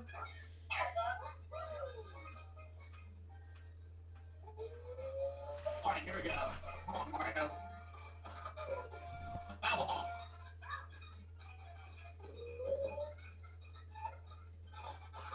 Oh, get out! Get out! Get out of the park! Get out! Get out! Oh, just on the wall! Just off the wall! Red Kuma's on the mound.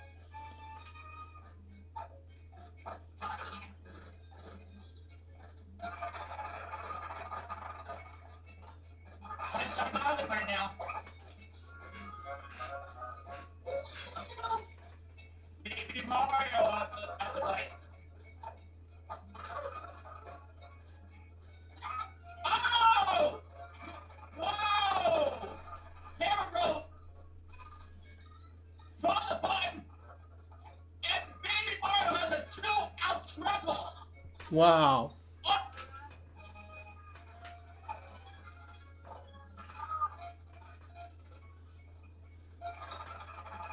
What an inning we're having right now, guys. 20-0. Now the inning's still over. And right now it's still on the top of the first. Fair ball. And Baby Mario made it put his saver at the plate. And now it's 30-0.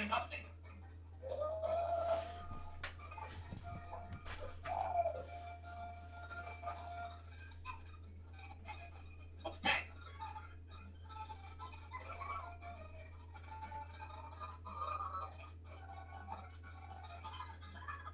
Ball. Oh, baby! Oh, Tommy did it again! 3-1 shot! Come.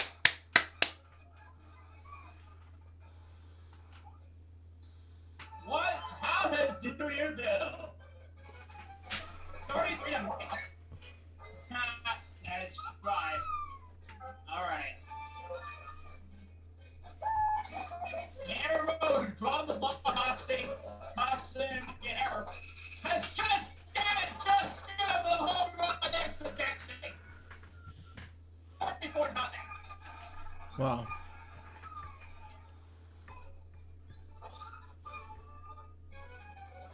There you go, 34 step. Oh my, here we go.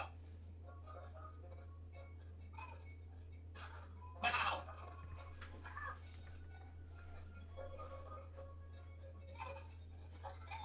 Oh, 2. I may be the last out in.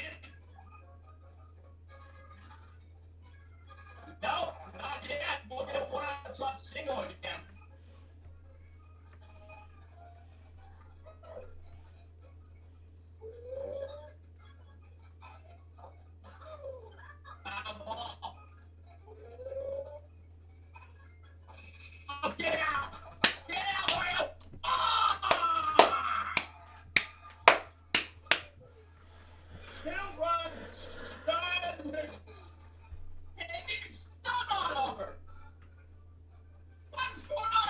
What's going on? 46-0 already? Yes.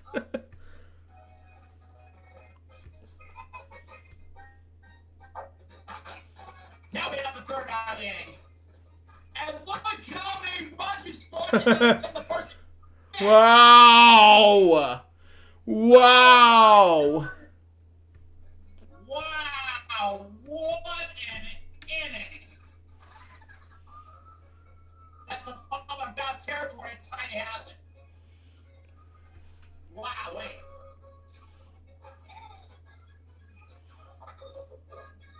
Oh, come on.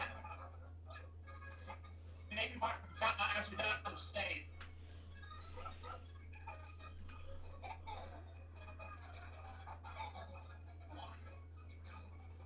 Strike it out.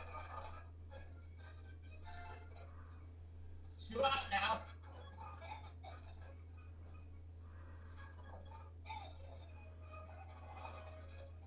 Another strikeout. Wow, wait. Wow. It's nothing after 1 inning. Oh my! Big Mario, goodbye home run. Man.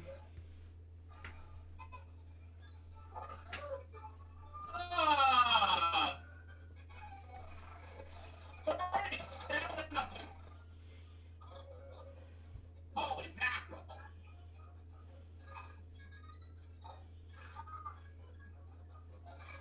Arrow.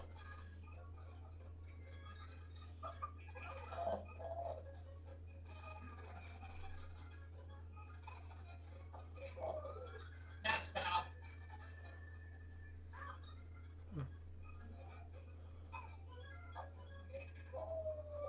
Foul again.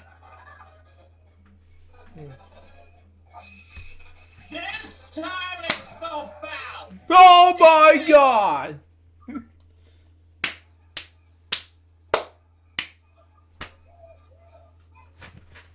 What is the score now? 39-0.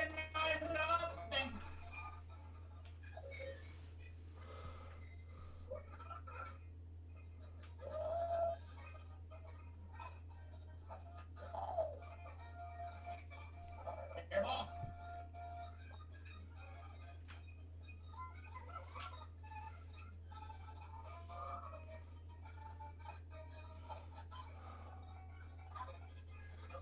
Bang. 1 out. Oh.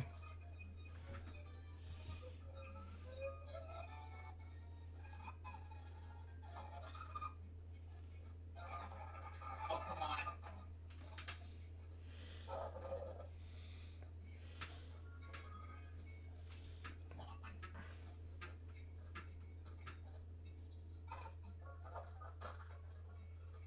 Foul ball.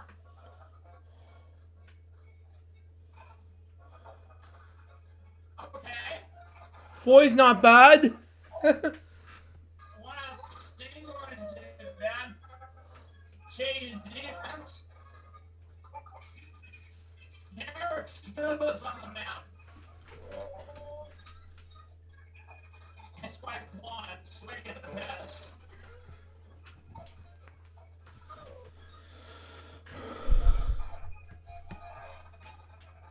Now stick to the scores. Put it on nothing.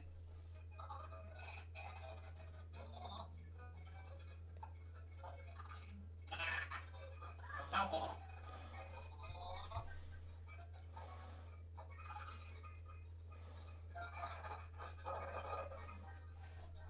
What did you not do now?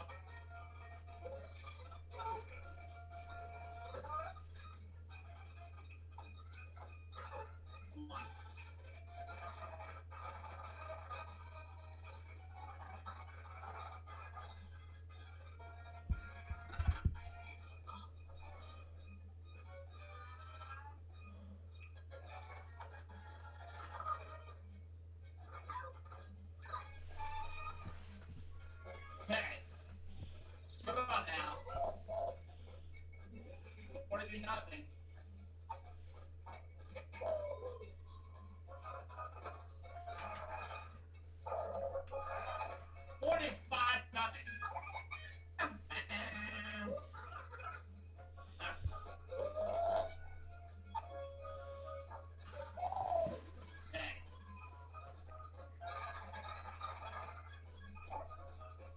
Looks good.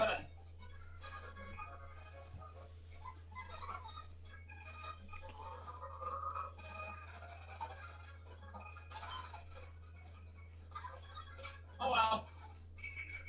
9 runs in the second, and we're at 45-0. And we're at 3:35 p.m. on this day. Here's the first inning.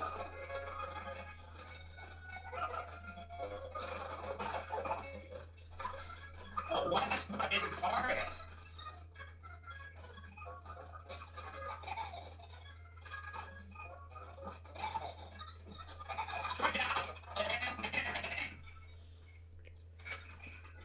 And Dixon started turning with the Pearls up 45-0.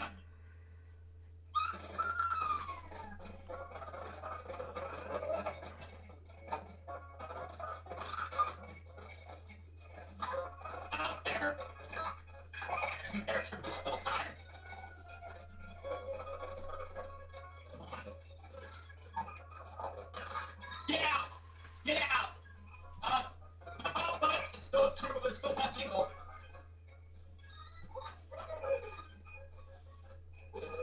Now we're down perfectly. Oh, get out! Get out!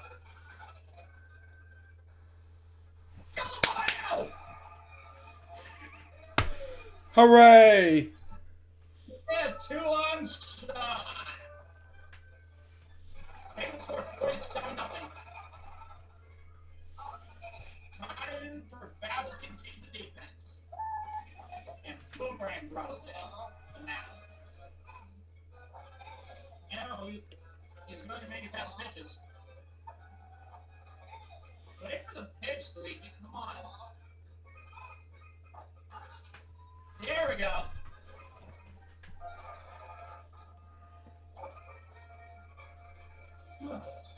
Here comes Baby Mario.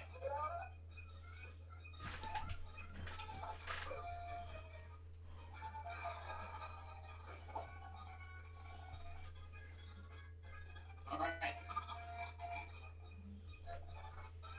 It's loaded soon. No, not quite.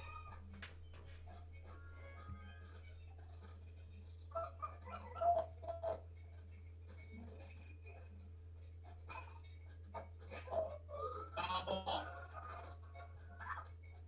I was in for normal shot. But foul ball though.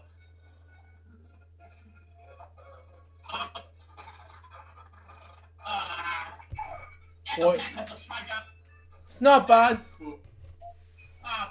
Voice serve nothing. Ah.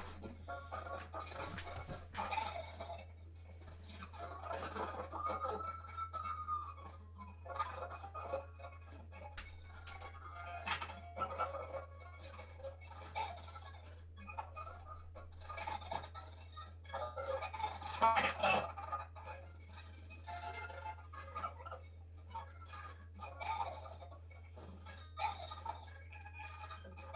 And another strikeout. Hooray!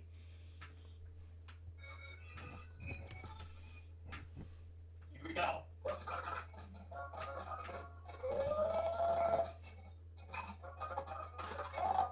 That could be good for Kenny.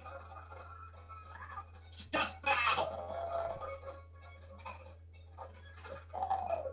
Foul again.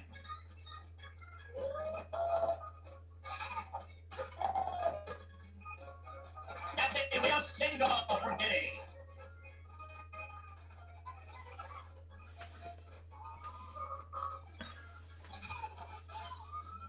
That is. Uh-oh.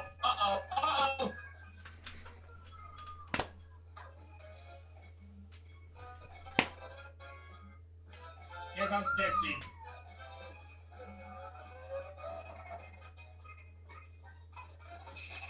Oh my! Are you kidding me? 2-1 shot, Dixie.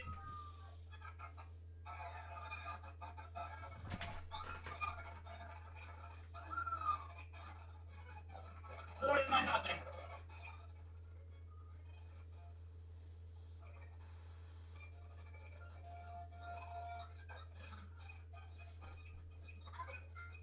comes the second out man. Ah, poop. Well, no, hold on to me, but that's okay.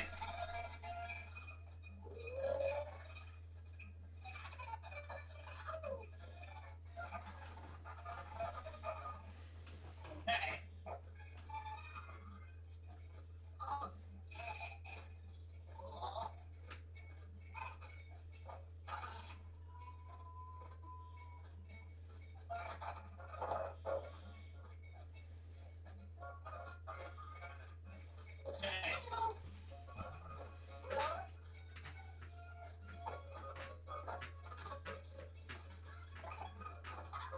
That's the final out of the inning. I never going to win this game, guys. Hooray!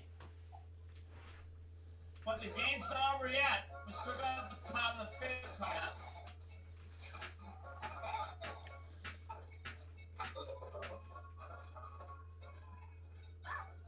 Just out for Bowser. But he strikes out.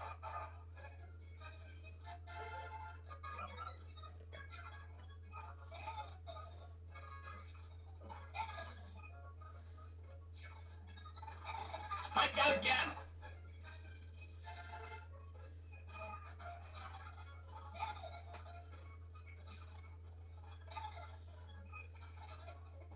Yes! Another strikeout. 3 of them in a row. Wow. Wow, indeed. And there's baby Luigi to start the fifth. And he hits one foul.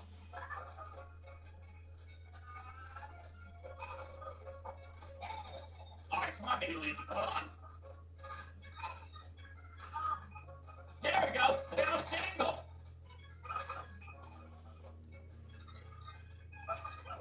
And here comes Donkey Kong.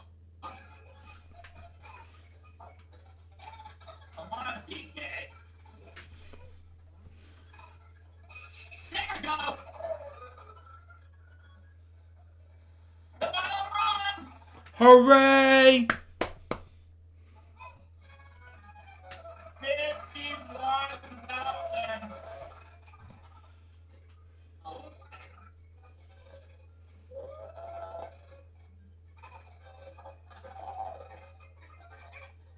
Okay.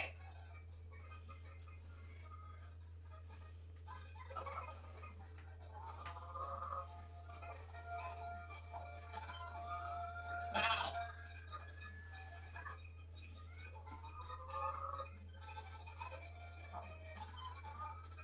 Foul again.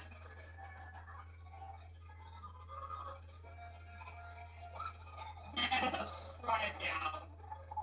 Ah, poop. Oh, well.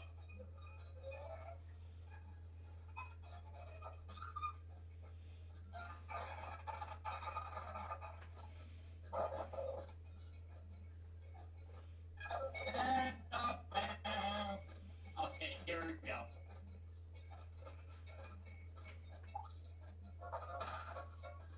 Okay. Myron trying to score.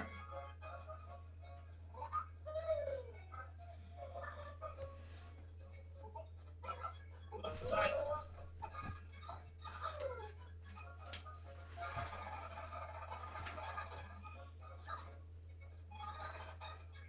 Nothing. Yep. With one out.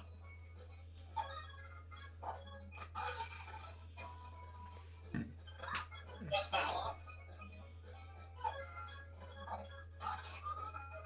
That's gotta be gone. Is it gone? Pretty much shot. Yeah!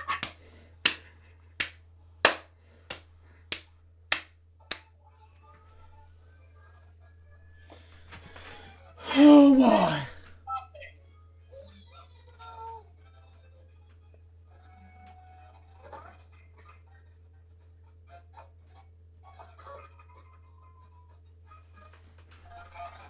Looks good.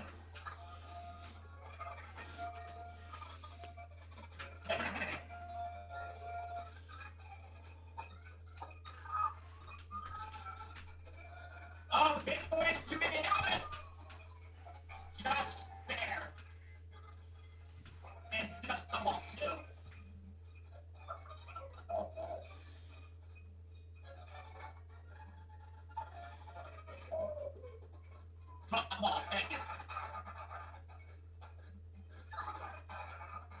7-0.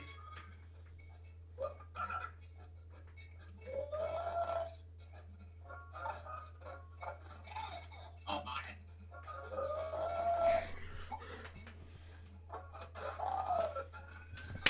Uh-oh. Here. Right with me, drop it. Yes, he dropped it! 15-0. My goodness. Foul ball. My oh my.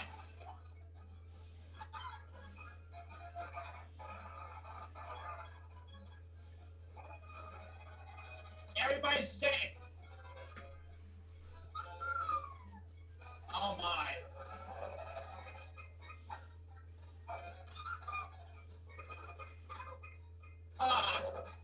Okay, this is it. Oh, come on. Come on. Oh, man! On the bases loaded. Risky business. Oh, well. It's not bad. I was on the verge of getting a grand slam, but that didn't happen. That didn't happen. Oh well. Yeah, things do happen. Every once in a while. I bet I had another $74,000 for our bank anyway with this win.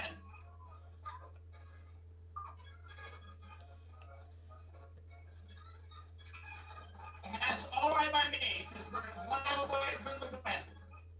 For the first ball game, Mario wins 58-0. Hooray! It's Baby Mario!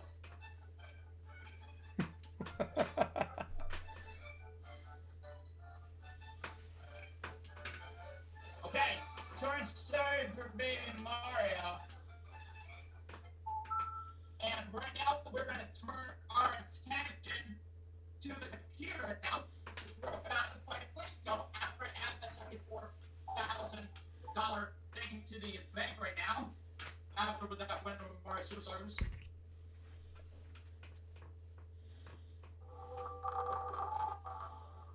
Okay, $74,000 to that Mario Superstars. 1,183,502. And now we're on to our last game of the bank. And we are going to do that by playing the Price Right of the PC. But instead, we're going to play Blinko. Oh my. Oh, are you ready for this, Luke? I am ready. All right.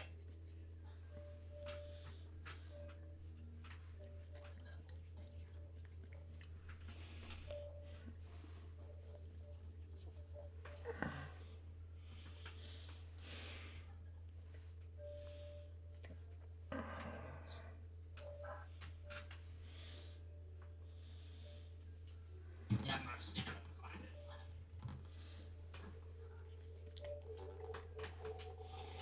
There we go.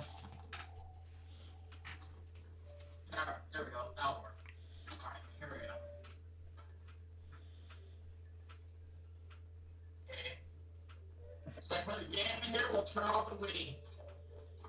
Okay. Okay. All right. We'll start the Blinko games as soon as they come out of the bathroom. That's one. Got one more game to do after this. Stand by, folks.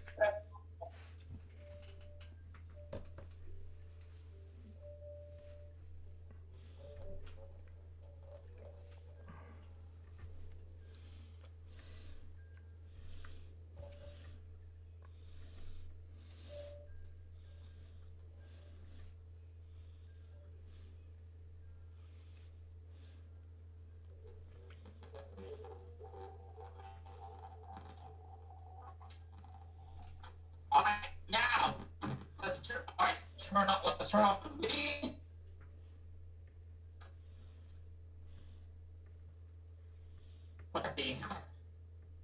That's right there. Back where it belongs. Turn our attention to the computer here. If looking, look. Yeah, I can see it now. Look.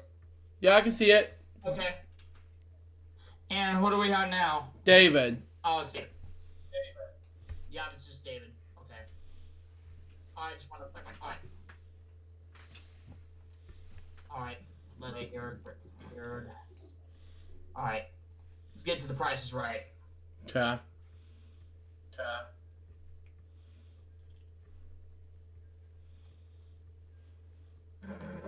Alright. Oh, this is going to be very good. Let's read that right now. Let me read the black. Let me read the I am on my TV here.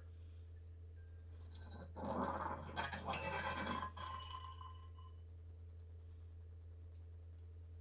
Okay.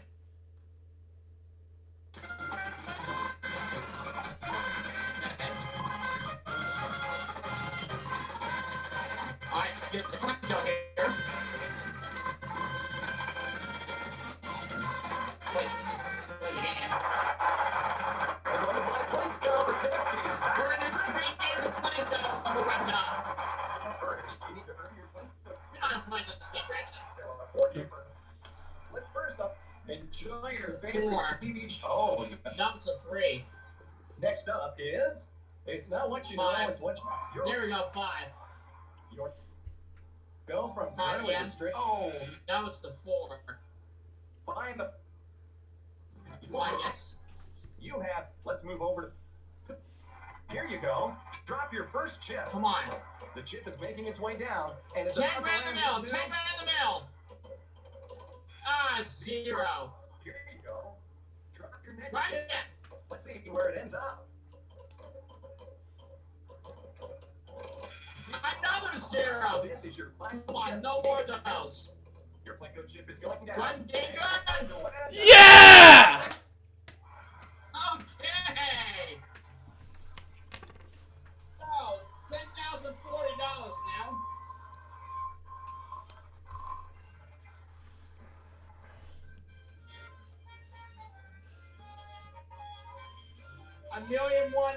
$1,193,572. Doing it again. Here we go. We're going to buy Plinko for $50,000. Here we go. This is big. Your first. Enjoy a 6. single. Oh, no. No. Not. Next up, Scott, extra sauce. What's 20 first? pack. Oh, no. Nice. Enjoy your. Oh, No. It's got. There we go. 2 chips. Yeah. Let's move on. Drop your first chip. The chip is making its way down, and it's about to land into $1,000. This $1,000. is your final chip. Make it count. The chip is making its way down, and it's about to land into. All right, so $1,050 now. So $1,194,622 now. It goes to $1.2 million. We're going $50,000.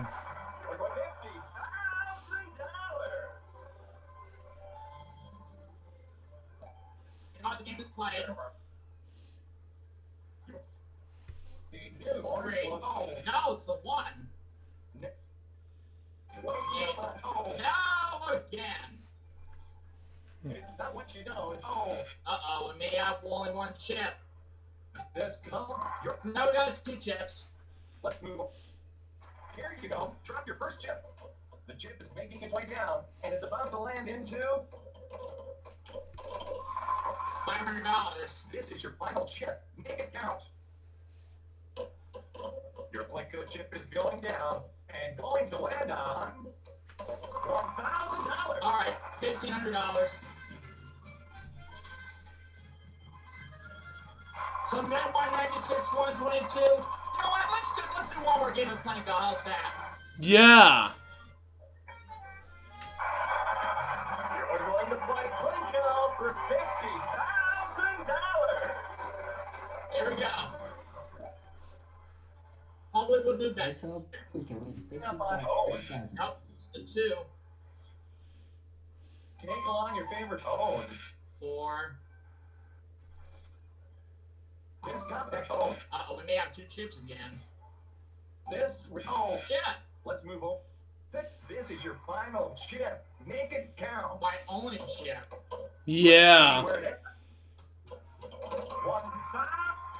Only $1,000. Starting guide to the $1.2 million mark. Yeah. We're going to play bingo for $50,000. Yeah. First, you need to. There are 4 different items on display. Each item has a. Let's see what you'll bid on. This pocket size. There we go. Always forget something. Next. I'll leave 3. it. Yes. Receive alerts from the National Weather 6. Service. Yes. The final item you'll bid on. This colorful hit. You're right. All 5 Another chips. chip. Let's move on. Here you go. Drop your first chip. Come on. Let's see where it is. Ooh, 0. Here you go. Drop your next chip. Try it again. Let's see where it ends up. Another 0. Come on. No more of Your those. next chip. No more. Now, and it's about to land into. Come on. 3 straight zeros. Drop your next chip. Up 500, throwing mine if we do behind the Going scenes to after this. land on. Huh? $500. This is your final chip. Make it count. Let's see where it ends up. Come on. $1.7 Yes! Yeah! Alright, $10,669. We finished my big, and get this out,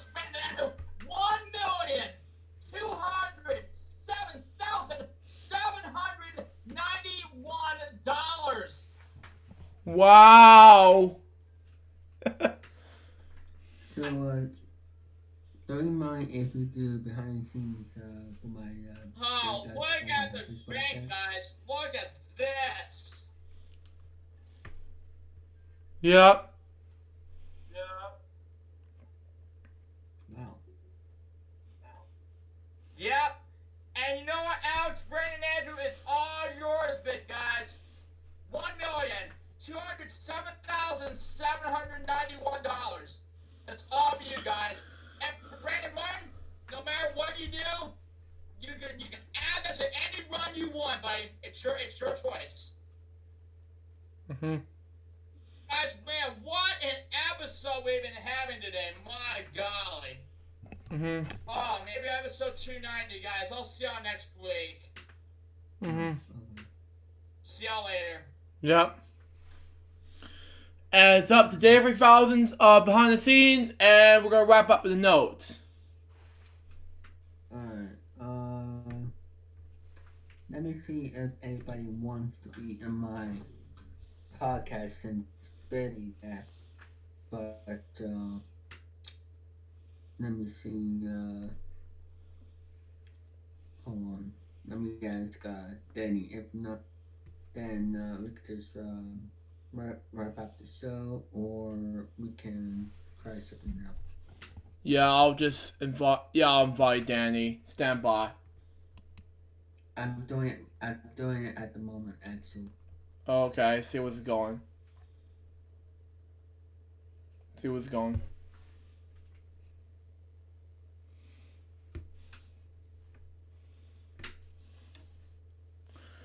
Oh my.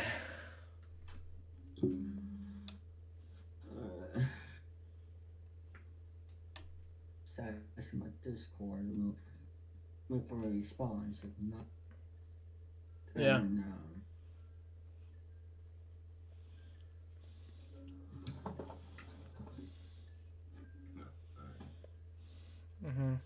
Yep.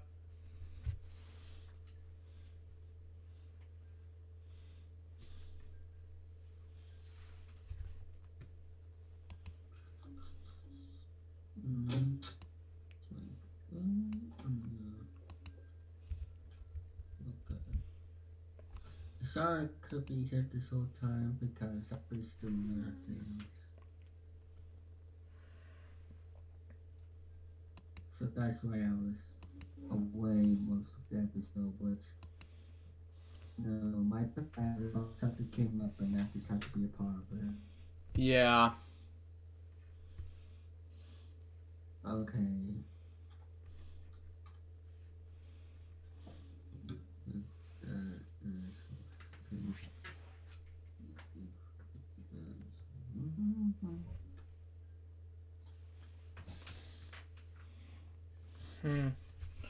Yup. Let me get the thing out of the way before we actually begin. Yeah. Alright, type out things. Yeah.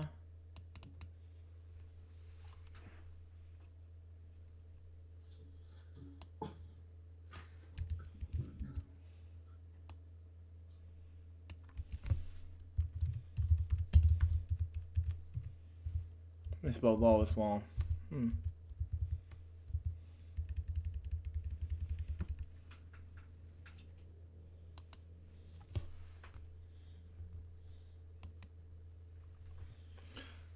Okay. I got it.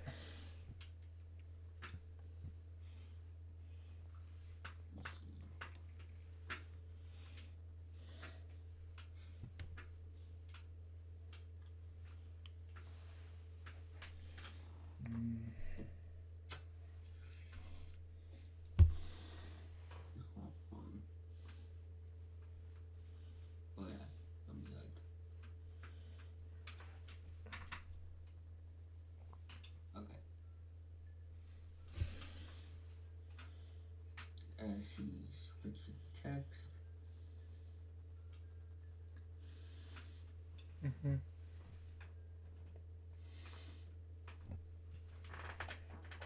Well, I'm not gonna say Danny's gonna be here, so. Yeah. Yeah. Yeah. I don't think it's gonna come, so let's finish the episode. Yeah, let's end the show. It's been 4 hours anyway. It's been 4 hours. It's been nearly over 4 hours. Yeah. So yeah, 4. Yeah, let's just wrap up the show because I don't know about Dave if I was behind the scenes right now. But anyway, folks, before I wrap up the show, let's do the notes segment, and we'll wrap up the show right here. I'm gonna go ahead and check off this my list right now before we actually begin the notes segment, and just stand by for me. Oh, there, yeah, we're gonna fix this anyway.